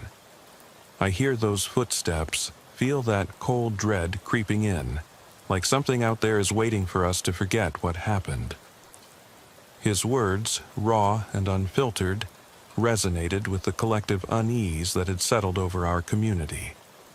And as I listened to the static-laden recordings in the dead hours of dawn, I found myself questioning not just what we had seen, but the very nature of the forces that haunted our streets, a force that seemed to be growing bolder by the day. One evening, as dusk gave way to the oppressive dark of night, I received another call. A 911 call that sent my pulse racing anew. This time, it wasn't from Birchwood Lane or Cedar Run Apartments, but from a quiet cul-de-sac in the neighboring town of Silver Creek. The caller's voice was strained, laced with panic. "Please, someone help us. There's something out there. Outside." I rushed to the scene, the urgency in the caller's tone propelling me through rain-drenched streets and dimly lit avenues. Arriving at a modest home on Maple Street, I found a scene eerily reminiscent of that first encounter. A door left ajar, interior lights flickering, and a silence so profound it almost screamed. As I stepped over the threshold, the overwhelming sense of dread returned in full force. It was as though the very air was saturated with the memory of that fateful night, drawing me inexorably deeper into the labyrinth of fear and uncertainty that now plagued our community. And in that moment, standing amid the detritus of a life turned upside down, I couldn't help but wonder if I, too, was becoming part of a narrative that was far larger and far more terrifying than I had ever imagined. The storm raged on outside as I methodically began another round of inspections, questioning the few neighbors who had gathered in hushed clusters on the sidewalks, their eyes darting nervously toward the darkness beyond. Every whispered account, every trembling voice painted the same picture. A presence, a dark, inhuman shape drifting along the edge of their reality, leaving despair and a deep-seated terror in its wake. One man, his voice trembling as he recounted the events, spoke of an overwhelming feeling of imminent doom as he peered out his window. Another woman recounted how her young son cried out in terror for a shadow that lingered near his crib. I recorded these accounts with the detached professionalism of a seasoned officer, yet with every word I transcribed, the horror of it all compounded. Was it possible that these seemingly isolated incidents were part of a larger, interconnected web? A malevolent force that was now choosing its next victims with deliberate intent? Even as the line between police procedure and the inexplicable blurred before my eyes, one thing was undeniable. Something was stalking the quiet streets of our once peaceful community, and it was far more sinister than anyone had ever dared to imagine. As the weeks turned into a surreal montage of sleepless nights and anxious patrols, I found myself haunted not only by the memories of that initial night at Birchwood, but also by the slow, creeping dread that invaded every quiet corner of Maple Grove. The daily routine of our shifts now took on a macabre rhythm. A series of coded alerts, whispered warnings over the radio, and the constant nagging feeling that the darkness was closing in. Every time the dispatch crackled with a new call, 10:50 at, or possible disturbance at, my heart would race with the same trepidation I had felt that first night. The official memos and reports were filed, the board meetings held with clinical detachment, yet no one could shake the pervasive sense that something deeply unsettling was festering right under our noses. And so, I continued my work, recording every detail, every unexplained anomaly into my log. A desperate attempt to make sense of an ever-growing nightmare. There were moments, in the still hours of the early morning, when I would catch a glimpse of something in the reflection of a shop window or the darkened glass of a parked car. A movement that wasn't quite right. A shadow that lingered a beat too long. It was during one such night that I found myself driving along an isolated stretch of road near Silver Creek when the radio suddenly burst into static. Amid the hissing noise, a faint voice, trembling and indistinct, whispered, "It's coming back! It's coming back!" I pulled over, heart pounding, and listened as the message repeated itself. clearer this time, as if the very darkness were trying to communicate its intent. I couldn't help but shudder. Was it a taunt from a disturbed mind, or a deliberate harbinger from that insidious presence we had encountered? The unanswered question gnawed at me, fueling my determination to dig deeper into an investigation that now felt impossibly vast, stretching across multiple towns and shattering the veneer of normalcy that had long defined our lives. Even now, as I write these words, a confession recorded in the solitude of my battered station office, I am haunted by that lingering question. What truly lurks in the depths of our quiet streets? The calls, the unexplained movements captured on grainy video, the visceral terror on the faces of those who dared to speak of their encounters, all serve as a stark reminder that the world we think we know may hide horrors we're ill-equipped to comprehend. And in the dead of night, when the familiar hum of the radio falls silent, and the only sound is the relentless drumming of rain against the pavement, I can still hear that desperate whisper in the static, urging me to confront a truth so unthinkable that it shakes the very foundation of everything I believed about my duty as a protector. I picked up the dispatch call at precisely 22:47 on a rainy November evening in Westwood, a modest town with more stories than its population could ever tell. I'm Officer Mark Daniels, and I've been on the night shift for over 15 years, but nothing had prepared me for that call. The radio crackled with static before the clear voice of dispatch broke through. Unit 14, we have a 911 call from 1532 Oak Ridge Avenue. Disturbing noises reported. Possible trespasser. Respond immediately. Over. I gripped the steering wheel tighter as I acknowledged. 10-4, dispatch. En route. The sound of rain tapping on my windshield punctuated the urgency of my thoughts. I knew 911 calls were never straightforward. They carried weight, and often something dark lurked beneath the surface of routine disturbances. The drive to Oak Ridge was a blur of slick, rain-soaked streets and neon reflections from closed storefronts. I parked a few blocks away from the address, a modest, two-story house that looked out of place amid neatly trimmed lawns and traditional American suburban architecture. As I walked towards the scene, my radio murmured updates from nearby units, repeating routine codes and check-ins in clipped professional tones. Unit 17, copy 10-7. Suspect unidentified, maintain safety. Every word reinforced the solemn ritual of our duties, a stark reminder that even in small towns, emergencies could spiral into inexplicable horrors. Reaching the property, I noted that the front porch light was off, a rarity in these parts where neighbors always left a window lit at night.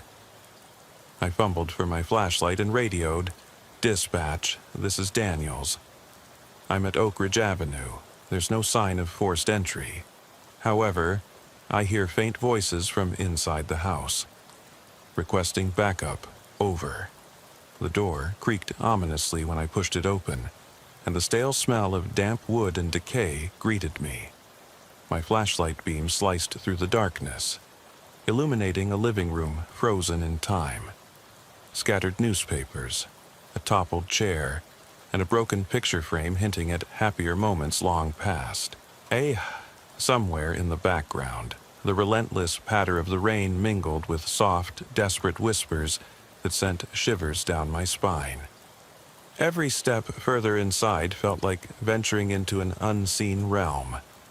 The subtle echo of my boots on creaking floorboards was the only sound until, from an upstairs hallway, I picked up the unmistakable murmur of a terrified person. It's happening again." A trembling voice whispered over the intercom of my mind, urging me to tread carefully. I spoke softly. "This is Officer Daniels. I'm here to help, but I need you to remain calm and stay where you are." The response was muffled, almost as if the speaker were hiding behind layers of dread and disbelief. I moved upstairs, each step measured and deliberate, the atmosphere growing heavier with every footfall. The hallway was lined with family portraits whose eyes seemed to follow my progress, reflecting the anguish and secrets of a life that had once been full of promise. In the farthest room, I found the source of the sound, a small study that looked hastily abandoned. Papers were strewn across the desk. A cold cup of coffee sat half-finished beside a glowing computer monitor, and in the corner, an elderly woman huddled in a darkened chair. Her eyes were wide with fear, and as soon as our eyes met, she began to babble in a voice that quavered like a fragile melody. They're in the walls. They're watching. Her words pierced the silence like a warning bell, and I instinctively reached out, lowering my voice to a calming cadence. "Ma'am, you're safe now. I'm going to get you help. Stay with me." The tension in the room was palpable, every shadow a potential threat as the woman's hysteria painted a picture of imminent danger. I radioed for immediate medical and specialized support. Unit 14 to dispatch, I've secured a 911 call at Oak Ridge. Need paramedics and tactical backup. I repeat, need immediate assistance at Oak Ridge Avenue. Over. The line crackled in response. The familiar codes a temporary reassurance amidst the encroaching chaos. As I escorted the woman downstairs to safety, the house itself seemed to groan under its own history. Faded wallpaper peeled from the walls as if trying to escape the burden of hidden secrets, and every creak and whisper of wind through the broken windows added to the mounting suspense. Outside, thunder rumbled low and threatening in the distance, synchronized with the pounding of my heart. While waiting for backup, I kept a vigilant watch on the surroundings, every instinct screaming that something wasn't right. I found a discarded notebook on a side table, its pages filled with frantic scribbles and references to old local legends, stories of restless spirits and tragedies that had plagued the town long before modern amenities and technology. The notebook mentioned the name Evelyn repeatedly, a common name in Westwood, but here it was transformed into a haunting refrain that suggested the house's history was intertwined with loss and sorrow. I couldn't shake the feeling that the call wasn't merely about an intruder. It was a cry from the past, a disturbance that blurred the line between reality and the remnants of old wounds.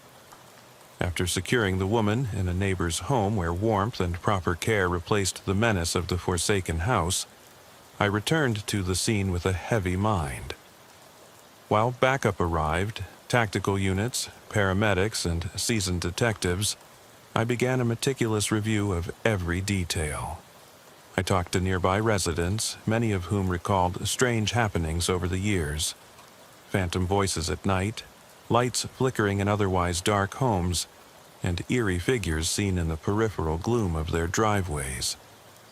Each account, delivered in hushed tones and trembling words, added layers to an already disturbing mosaic. "I saw her," one man insisted as he recalled an apparition near the old Miller place, just standing there, looking right at me, even though I was alone. These testimonies, though diverse in detail, all hinted at an underlying force that was both unexplainable and profoundly personal. Inside the investigation, routine procedures took on an ethereal quality. I reviewed the phone records, scrutinized surveillance footage, and combed through witness statements, all while the storm outside mirrored the turbulence of the situation. The rain had eased slightly, but a cold mist now crept along the ground, transforming the neighborhood into a stage of spectral apparitions. Through my radio, other officers reported similar eerie encounters across Westwood, a pattern emerging that suggested this wasn't an isolated incident, but a ripple in a broader, uncharted anomaly. By the time I wrapped up my initial report, my voice was steadied by professionalism, but my soul trembled with unspoken dread. The call of 911, a siren in the night, had unfurled layers of mystery that defied easy explanation. I spent the remainder of the night at the station, my mind replaying every detail while I methodically logged events into my report. The final piece of evidence was a series of recorded radio transmissions from that fateful evening. Amid the standard codes and updates, a single garbled message shivered through the static, barely discernible and laden with terror. "They're inside, the walls. Don't let 'em in." I replayed the message repeatedly, trying to catch every nuance. My colleagues exchanged uneasy glances as one veteran officer muttered, "That's the kind of thing you hear in the movies, not on a real call." But even as skepticism clashed with our shared instincts, we all knew the gravity of that fractured voice. As dawn crept over Westwood, tinted with a bleak gray that promised more uncertainty than hope, I couldn't help but wonder if I had unwittingly unearthed a truth that many in our community had tried to bury, one that would forever haunt the corridors of our memories, long after the echoes of that night had faded. The next evening, barely 24 hours after the Oak Ridge incident, my cruiser was pulled over a narrow road leading to the outskirts of Westwood. This time, the call came in over the radio with an urgency that rivaled the previous night's events. Unit 14, 10-33 at 47 Blackwood Lane. Disturbance reported. Suspect actively roaming the premises, may be armed. My stomach churned as I scanned the address on my dashboard. Blackwood Lane was in an area notorious for its abandoned farmhouses and overgrown fields, a place that local legends had long claimed was cursed by misfortune. With no time to hesitate, I responded, 10-4, en route. The drive was relentless. Rain had returned in a torrential downpour, and the familiar neon haze of Westwood's rundown diners and liquor stores blurred past me as I navigated slick, winding country roads. Upon arrival, my senses were assaulted by the overwhelming aura of decay and isolation. The building at 47 Blackwood Lane was a decrepit farmhouse that had seen better days, its once proud architecture now a crumbling testament to forgotten decades. I parked under the meager cover of a gnarled oak tree, its limbs twisting like arthritic fingers against the stormy sky.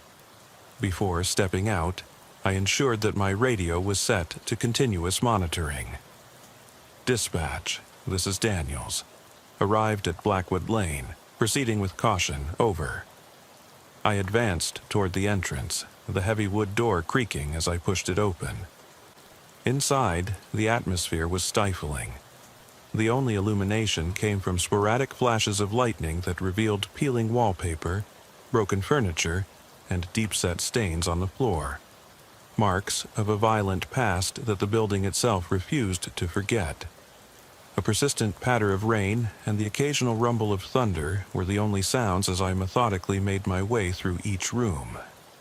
The layout was disjointed, with narrow hallways leading to storage spaces cluttered with relics of farm life. Old tools, rusted machinery, and faded photographs whose subjects seemed to warn of buried secrets. I radioed for backup again. "Dispatch, I'm in the structure." "Unknown. Suspect in sight, I repeat. Unknown suspect on site." Over the radio came the familiar cadence of confirmation. "Unit 14, copy. Backup is en route. Maintain situational awareness." En route. In one of the parlor rooms, I finally encountered the source of disturbance. A man, or rather what remained of him, huddled in a corner near a shattered window. His clothes were soaked through, his eyes wild with terror as he gasped, They're coming from the fields. I heard voices calling my name. I can't escape." His words tumbled out in a disjointed rush, punctuated by desperate sobs and gasps for air. I kept my tone firm yet sympathetic. "Sir, you're safe now. I'm here to help. Stay calm and tell me what you saw." His shaking hands pointed toward a darkened hallway leading to a back room, and every inch of my training screamed that every detail mattered in piecing together this grim puzzle. As I escorted the distressed man toward a more secure area of the farmhouse, I couldn't help but notice how the building seemed to shift under the weight of the darkness outside. A creak here, a distant thud there. The sounds weren't just products of an old structure settling. They carried an unnerving, almost intentional cadence that set my nerves on edge. Outside, the torrential rain blurred the boundary between the physical and the surreal, as lightning illuminated brief snapshots of motion beyond the broken windows. I paused by one such window and caught a glimpse of what appeared to be silhouettes moving in the fields, a slow, deliberate pacing that resembled both human and something altogether unnatural. My radio crackled to life once again. Unit 14, maintain a safe distance. Suspect description matches local reports of unidentified wanderers. Exercise extreme caution. On Nokta Yedi, I acknowledged the message even as I wrestled with the possibility that this incident, like the one on Oak Ridge, was part of a larger pattern. A series of disturbances that defied normal explanation. In the farmhouse's isolation, I documented every detail, my notebook filling up with precise observations, the exact time stamps of each sound, the specific directions of movements, and every coded message transmitted over the radio. My every word echoed in the dim light as I interviewed the man, whose fragmented recollections painted an image of an unseen force, a presence that had haunted him before, urging him toward the fields, whispering his name in voices that sounded almost familiar. I heard them say, "Come home, Mark," over and over. He finally managed, in a trembling monotone that sent a chill through my spine. The name struck me like a jolt. I couldn't recall any recent incident involving that name, yet it resonated with a disturbing familiarity. I reassured him softly, "It's all right. You're safe here now. We're going to figure this out." Even as I spoke, the farmhouse seemed to breathe around us. Every creak and groan a reminder that some places carried ghosts not of the past, but of unfinished, unresolved tragedies. Backup arrived amid the relentless storm. A squad of fellow officers and a couple of detectives accustomed to the grit and grind of real emergencies. Their presence brought a temporary order to the chaos, but behind the professional veneer, each of us shared a palpable sense of disquiet. We scoured the farmhouse together, methodically covering every inch with flashlights and scanning for evidence of the spectral warnings that had already rattled me. In a locked cabinet, we discovered a bundle of old letters and photographs documenting a series of mysterious disappearances from the area decades ago. The letters spoke of strange rituals, warnings from a woman named Evelyn, whose words now echoed from the trembling notebooks of Oak Ridge and the desperate whispers in Blackwood Lane. In that moment, the two cases converged into one haunting narrative, a series of calls and disturbances that transcended individual incidents and hinted at a malevolent continuity woven through Westwood's history. As the night dwindled, the farmhouse was cordoned off and the distraught witness taken to a nearby hospital where detectives began formulating a theory that blended established criminal behavior with unexplained, almost paranormal elements. I sat in my patrol car outside, its engine a low hum against the ceaseless drum of rain. I replayed every coded message, every whispered report over the radio, and every terrified recounting of voices from beyond. There, in the solitude of that fleeting quiet, I realized that these were not merely isolated episodes, but deliberate signals from something, or someone, lurking in the margins of our everyday lives. And as the rain finally tapered off, leaving behind the slick reflections of a town haunted by its own secrets, I knew that whatever force was at work, it was relentless and far from finished with us. The following night, the calm before what I now feared was an inevitable storm had long since vanished into memory. I found myself once again roaming the streets of Westwood, driven by a duty I couldn't escape, even as dread seeped into every fiber of my being. The radio lights blinked in rapid succession as I received yet another call, a distressed 911 report coming in from the heart of Westwood at 0320 hours. A new scene had unfolded at 216 Meadowbrook Drive, an area known for its tidy lawns and carefully maintained sidewalks, a far cry from the dilapidated properties I'd been investigating over the last 2 nights. This time, however, the call was marked with an urgency that sent shivers down my spine. Multiple calls reporting strange occurrences, a possible hostage situation inside a residence, suspect identified as an unknown male, heavily distraught. Over, I acknowledged. Unit 14, copy, en route, though every instinct told me that this wasn't an ordinary domestic disturbance. The backdrop of previous incidents, the haunted whispers on Oak Ridge, the shifting menace at Blackwood, gave this call a weight I could no longer dismiss as coincidence.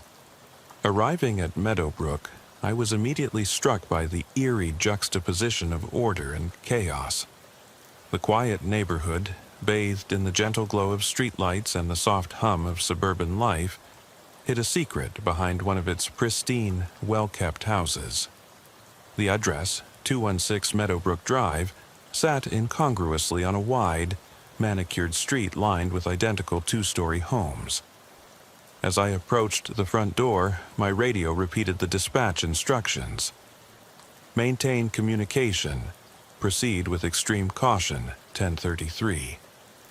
I knocked, and an agonizing silence followed for several long seconds before the door creaked open. A terrified woman, disheveled and trembling, met my gaze. Her eyes were wide with fear, her face the picture of someone who had seen something unimaginable. "Officer, they won't let me go," she gasped between stuttered breaths, clutching a small child to her chest, as if they were both the only anchors in a spiraling nightmare. I immediately assessed the situation, radioing in clear instructions to backup units. "Dispatch, this is Unit 14 at Meadowbrook Drive. We have a possible hostage scenario. Request immediate tactical team and a negotiator. Suspect is barricaded inside." I repeat, immediate response needed. Over. I gestured for the woman to come outside, her pale face a canvas of desperation and relief as she stepped into the cool night air. The child whimpered softly behind her, eyes darting around in confusion. In a hushed, measured tone, meant to soothe yet command attention, I said, "You're safe now. I need you to get away from the door. Can you tell me what happened?" Her voice was a shaky whisper laden with terror. He came out of nowhere, screaming. I tried to lock the door, but he broke it down. I heard him say things about making everything right. Then, the voices, they started. They wouldn't stop. Her eyes glistened with tears as she recalled the incident, and I took careful notes, every detail important. The clock on my dashboard read 3:07, and the suburban calm was irrevocably shattered by the dark undertones of her account. Inside the house, the situation was as disorienting as it was dangerous. I could hear the man's heavy breathing, the muffled sounds of movement, and sporadically a low, guttural murmur, as if he were conversing with unseen forces. I led the woman and her child to a safe distance while my radio crackled with updates from my fellow officers.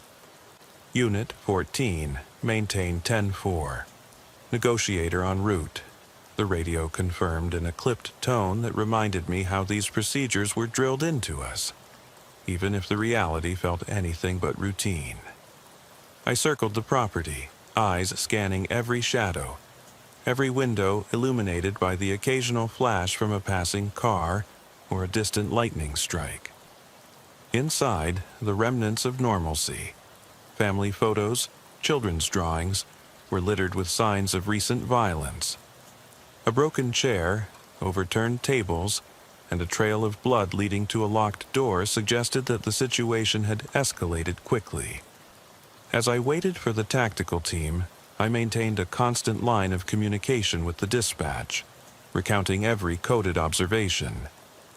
Unit 14, negative visual on suspect, positive auditory on multiple distress calls, requesting containment and perimeter control.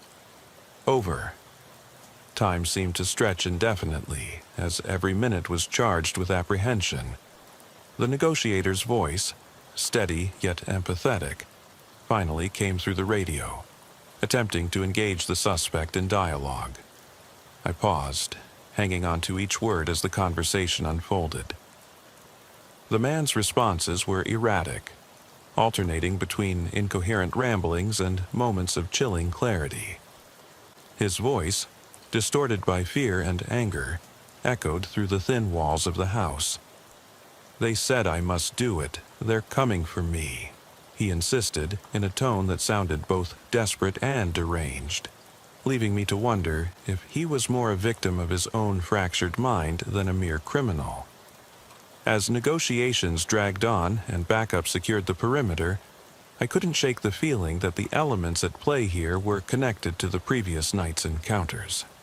The same disembodied voices, the inexplicable presence that haunted the Oak Ridge and Blackwood cases. The eerie similarity, down to the specific phrasing of whispered warnings, was too marked to be dismissed as mere coincidence.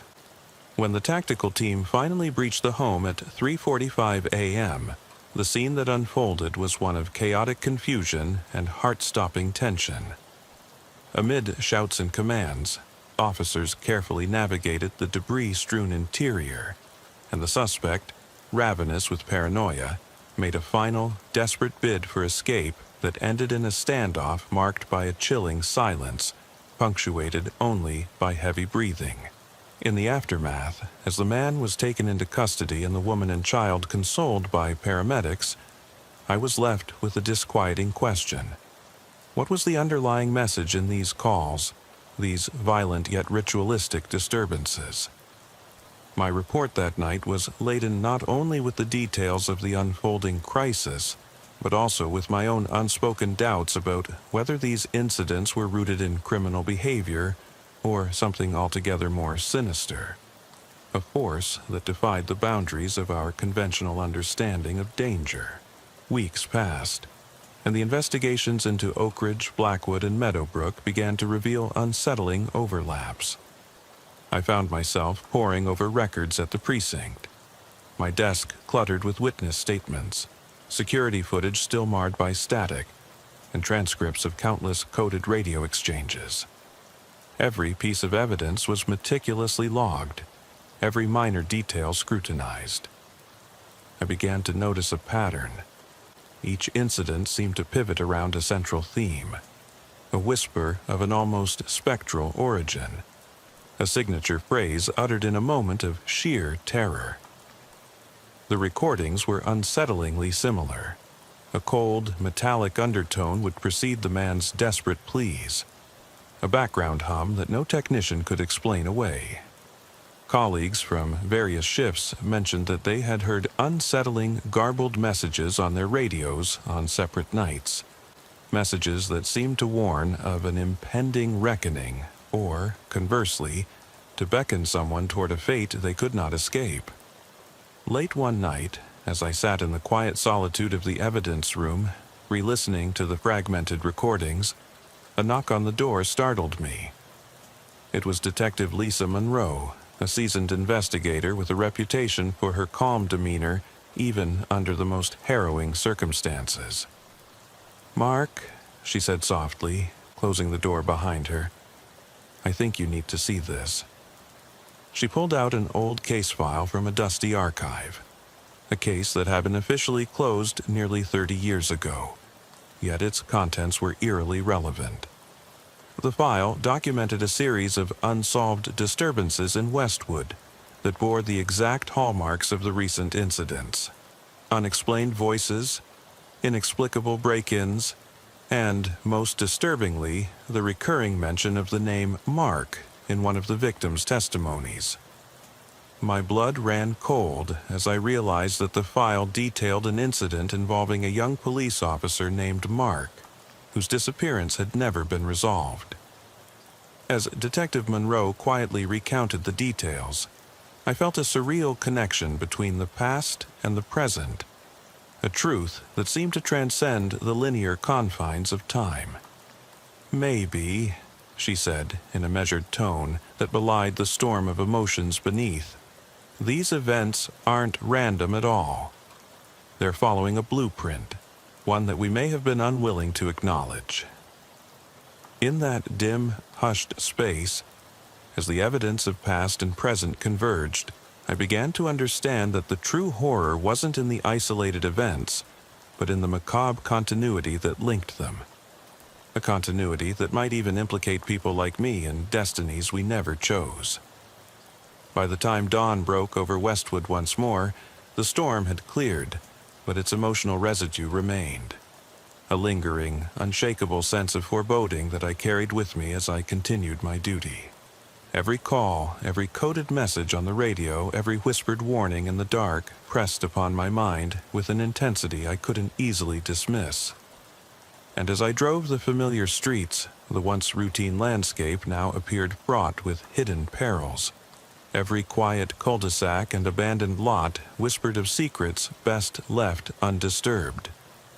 In the quiet moments between shifts, I found myself haunted by the possibility that what we were witnessing was not the product of a deranged mind or a random act of violence, but something far more insidious, something that had been laying in wait, meticulously orchestrating events over decades, waiting for the perfect moment to reveal itself. Even now, I can't help but ask in the solitude of the night, what if the true horror isn't in the disturbances we report on 911, but in the inevitable reckoning that awaits us all? That question, like the echo of those cryptic warnings, lingers in the corridors of my mind, an ever-present reminder that some mysteries, once uncovered, refuse to remain buried. The final hours of that investigation left me with more questions than answers.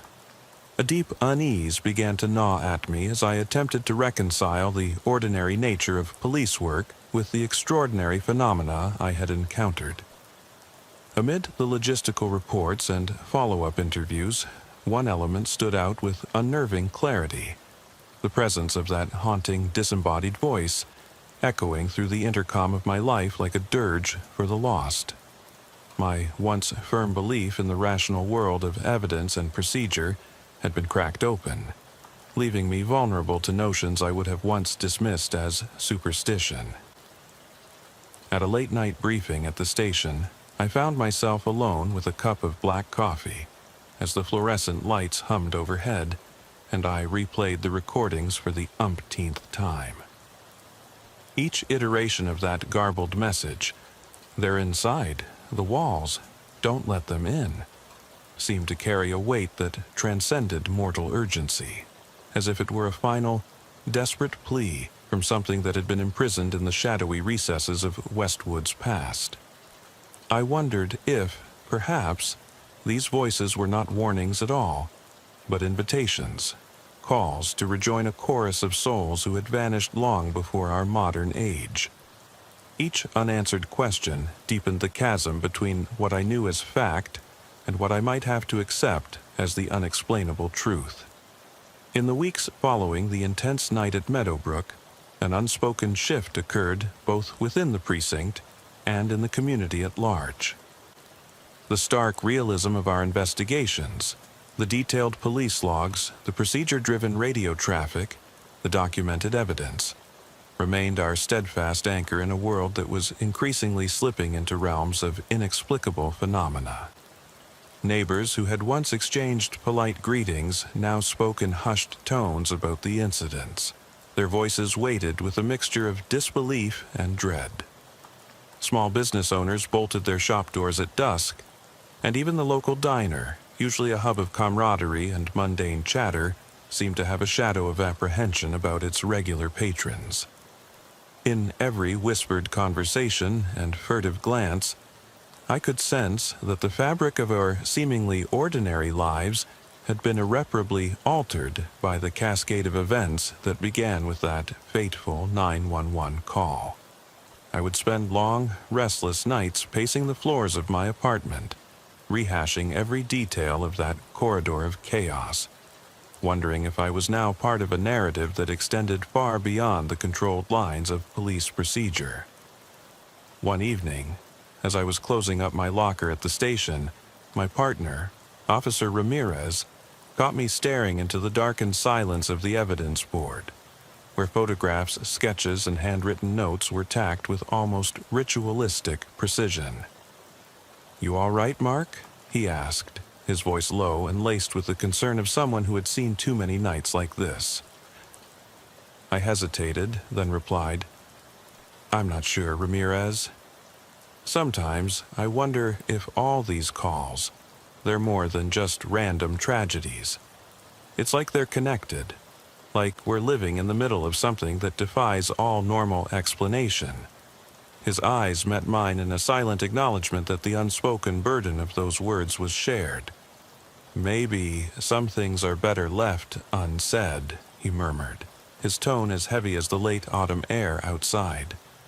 I simply nodded, knowing that beneath his pragmatic exterior lay the same fragile human spirit, battered by the inexorable persistence of the inexplicable. We parted ways that night with a lingering sense of melancholy, the weight of our experiences pressing upon us like the dark, relentless night that had become all too familiar. Now, as I write these words in the quiet aftermath of those tumultuous weeks, I can't help but replay every moment. The rain-soaked roads, the urgent cadence of the radio messages, the haunted eyes of the people I encountered, and I am left with an unshakable question. Was all of it real? Was it all a series of unfortunate events compounded by coincidence, or was there something deliberately sinister orchestrating these disturbances? Every time I hear the static crackle of the dispatch, I remember that night when a voice, barely audible through the walls of an abandoned farmhouse, said, "They're inside. Don't let them in." And even now, as I sit in the solitude of a hospital waiting room during a night shift break, I wonder if the events that unfolded on Oak Ridge, Blackwood, and Meadowbrook were truly isolated incidents of human frailty, or if they were the echoes of a far more pervasive and malevolent design, one that continues to haunt us long after the call has ended, and leaves us questioning whether we should have listened at all. I never imagined that a routine night shift could unravel into a nightmare that would haunt me for years. I'd grown up in this part of California, quiet streets lined with aging maples, diner lights that glowed warmly in the dusk, and neighbors who greeted one another by name. My life as Officer Daniel Monroe had always felt safe and predictable, at least until that fateful autumn evening when a missing person call shattered everything I knew about this small town. I was patrolling a stretch of rural road on the outskirts of Redding when I received the dispatch. The voice on the radio trembled with panic as it relayed the unsettling news. Thomas Baker, a local handyman known for his friendly smile and reliable nature, had not returned home after his customary walk through the nearby woods. The urgency in the call pulled me away from the comforting hum of my cruiser's engine into a realm of uncertainty where every shadow could hide the unknown. Driving through the winding country roads, I mentally prepared for the search ahead. The night was already darkening, and a chilling wind swept through the barren fields. I reached Baker's modest home, a weathered farmhouse tucked behind a screen of towering pines, and was greeted by his wife, Linda, whose eyes mirrored the terror that simmered beneath her composed exterior. Linda explained in a halting voice that Thomas had left around dusk for his routine evening walk along a trail that led to a nearby creek. His disappearance, she insisted, was unlike anything that ever happened in our tight-knit community. I reassured her that I would do everything in my power to bring him home, and with that promise lingering in the heavy air, I set out into the forest. The woods that night were an oppressive maze of gnarled branches and flickering shadows, the soft rustle of leaves mingling with the silence of the absent fauna. I advanced cautiously, my flashlight beam dancing nervously over the undergrowth as I called out Thomas's name. Nothing answered except the eerie echo of my voice ricocheting off the dense trunks. Every step I took seemed to immerse me deeper into a realm where the familiar became alien, and the comforting sounds of nature were replaced by a suffocating quiet. I radioed in for backup, and soon my partner, Officer Marcus Reed, joined me. Marcus was a steady presence, his laughter and wry remarks often a counterbalance to my own tendencies to overthink. But that night, his usual confidence was overshadowed by the palpable unease that clung to the trees like thick mist. We combed the trail systematically, our flashlights cutting through the darkness in search of even the smallest hint. A stray hat, a broken branch, footprints in the damp soil. Hours passed with nothing but the relentless suspicion that Thomas had simply vanished into the night. Our only break came with the discovery of his worn cap near the creek's edge, half buried in mud and leaves. Its presence was a silent testament to his presence, yet offered no clear clue as to where he had gone. Back at the station, I spent sleepless hours reviewing the case files and interviewing residents, each statement painting an image of Thomas as a man who cherished his solitary walks and thrived on the quiet solitude of nature. But as the days bled into nights, with the case stubbornly unresolved, disjointed whispers began to circulate. A rumor that more than one person had disappeared in these woods over the years, each case as inexplicable as the last. Those murmurs gnawed at me, urging me to look deeper and trust my instincts even when the hard evidence was frustratingly elusive. The investigation took on an almost obsessive dimension. Every spare moment, every quiet midnight hour away from the sterile, fluorescent lights of the station, I returned to that trail. I retraced every step, determined to find what my colleagues and I had missed. The deeper I ventured, the more the forest revealed a hidden life of secrets and decay. A fallen tree carpeted with fungus, abandoned campsites long reclaimed by nature, and subtle signs that someone had been there recently, despite the official records showing no activity for years. My nights were tormented by a creeping sense of dread and isolation. In the quiet of those endless hours, I began to question my own perceptions. Had I simply failed to see what was right before me, or was there something in those woods that defied explanation? The pressure of uncertainty and the weight of responsibility grew heavier with each passing night, driving me to a breaking point that I'd never anticipated. During one particularly bitter evening, when the wind howled like a chorus of lost souls, and the dense canopy above seemed to suffocate any hints of starlight, I discovered something extraordinary. Hidden beneath a tangle of vines and debris was a narrow, overgrown path, a route that my previous patrols had missed entirely. The road led to a dilapidated structure camouflaged by nature's relentless reclaiming grip. Its wooden facade was pocked by time, with broken windows and a sagging roof barely clinging to the structure. There was an inexplicable pull that urged me to explore further, despite every instinct screaming caution. With my heart pounding in my chest, I stepped across the threshold of that forsaken place. Inside, the air was thick with the musk of decay and forgotten memories, and the dim light from my flashlight danced across peeling walls covered in cryptic scribbles and faded photographs. I quickly began to understand that this was no mere abandoned shack. It was a repository of secrets, a silent witness to the countless disappearances that had plagued these woods. I left the cabin with a copy of my discovery secured in my phone's memory, feeling the weight of impending doom press down on me. The next morning, I briefed my commanding officer with the evidence, but my words seemed to dissolve into a haze of dismissive nods and bureaucratic indifference.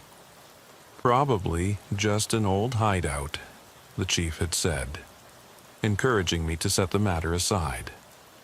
But that night, as I sat alone in my living room with the remnants of an unsatisfying dinner staring back at me through the half-light of a street lamp, I couldn't shake the feeling that something was terribly amiss.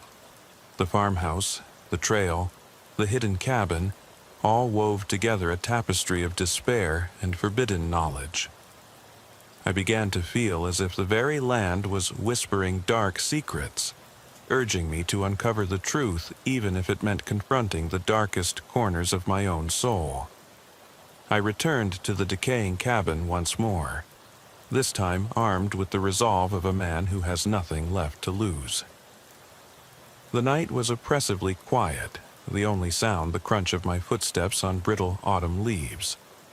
Inside, each creak and groan of the weathered floorboards amplified my heightened senses. I scrutinized every detail: the cracked porcelain of a long-forgotten coffee mug, the layers of dust that obscured once vibrant photographs strewn across a rickety table. In one far corner, beneath a threadbare rug, I discovered a trapdoor cleverly concealed in plain sight. My heart thundered in my chest as I knelt down and pried it open, revealing a narrow staircase descending into a suffocating darkness. With a deep breath and a steadying thought that I owed nothing less than the truth to Thomas Baker and all the others lost in these woods, I began my descent. The stairs creaked under my weight, each step echoing like a mournful drum in the oppressive silence. At the bottom, I found myself in a cramped tunnel, its walls slick with moisture and stained with the remnants of decay.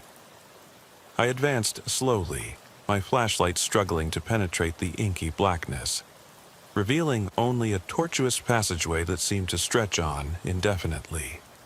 The air grew colder and more oppressive, as if the very essence of the tunnel was siphoning away my warmth and hope. In that confined space, every sound, the drip of water, the scuttle of unseen creatures, became magnified, feeding the gnawing terror in my gut. After what felt like an eternity, the narrow corridor opened into a makeshift chamber, its walls covered in a disturbing array of photographs, newspaper clippings, and scribbled notes that chronicled a series of long-forgotten disappearances. In the center of the room sat a metal chair, its existence a stark, jarring contrast to the decaying surroundings. There, bound tightly and gagged with what looked like strips of old cloth, was Thomas Baker. His eyes, wide with both terror and relief, locked onto mine as though pleading for salvation. I rushed to unfasten the restraints, my hands trembling with adrenaline and a burgeoning sense of dread. As soon as he was freed, he murmured incoherently, his voice raw and pained. I helped him to his feet, and together we navigated the dark labyrinth, every step fueled by the desperate hope of escape.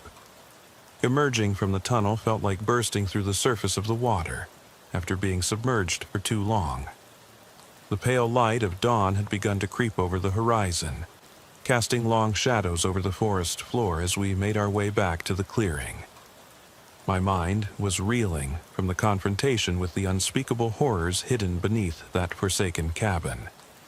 The relief of having rescued Thomas was quickly eclipsed by the lingering question: who, or what, had orchestrated this macabre prison beneath the woods? And more chilling still was the realization that as long as the dark underbelly of this forest remained, our community was in mortal peril. In the days that followed, the case took on an eerie intensity. The station was abuzz with whispers and speculation, and even the most stoic of my colleagues could not hide the shadow of dread that now hung over our once placid town. Thomas, still in a fragile state of recovery, could barely recall fragments of his ordeal, his eyes haunted by memories that he dared not voice. Each detail he did mention: the cold, damp fear in the tunnel, the desperate, haunting sound that seemed to beckon him deeper, only added to the sinister puzzle that we were forced to piece together. I spent countless nights poring over the evidence, desperate to uncover a pattern or a motive, but every lead seemed to spiral into deeper uncertainty, leaving me with more questions than answers. One evening, while meticulously re-examining the photographs and clippings from the underground chamber, I noticed a detail that sent a chill down my spine. Amidst the images of lost souls, a faded, cryptic symbol repeatedly appeared, a symbol I had seen before in an old case file that documented a series of disappearances dating back decades. The realization that this pattern of abduction spanned far beyond our modern era shook me to the core. Was this evidence of a deranged individual's long-standing vendetta, or was it something far more sinister, woven into the fabric of our very community's history? The thought that such darkness could fester unseen for so long left me questioning not only the motives of the perpetrator, but also my own role as a guardian of the very people I had sworn to protect. The investigation soon attracted the attention of local media, and a series of candid interviews turned my routine life into a public spectacle. Under the stark glare of flashbulbs, I recounted every harrowing moment of that night, each step into the unknown, every heart-stopping moment in the tunnel, and the unearthly terror that had gripped me as I stared down the eyes of a madness that defied explanation.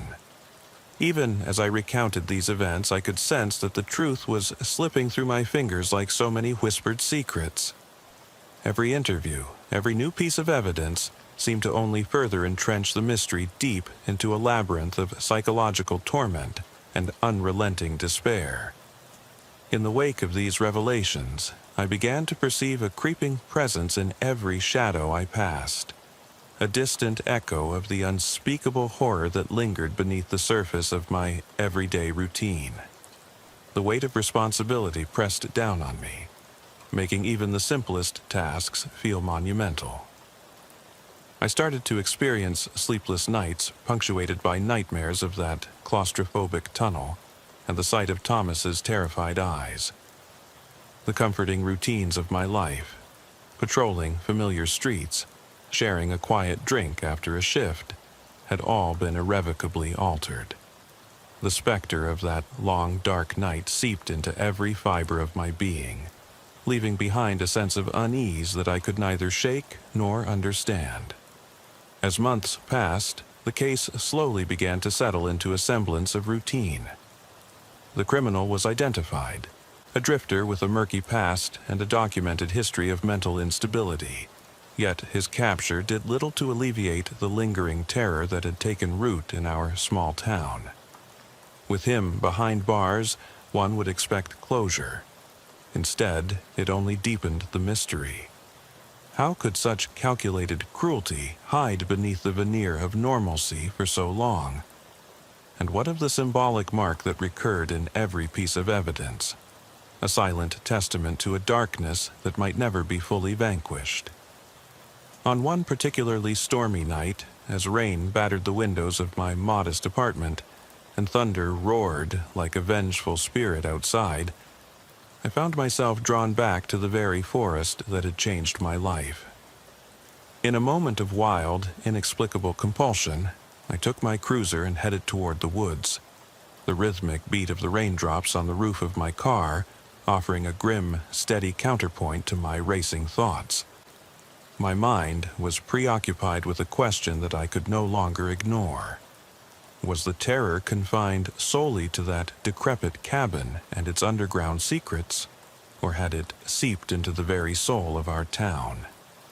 The more I thought about it, the more it became clear that this case was but the tip of a much larger, more insidious phenomenon, one that challenged the very boundaries of my understanding. leaving me to wonder if I had truly seen the depths of the darkness that lay hidden beneath the surface. I parked near the edge of the forest, the engine of my cruiser ticking down as if marking the final seconds before fate intervened.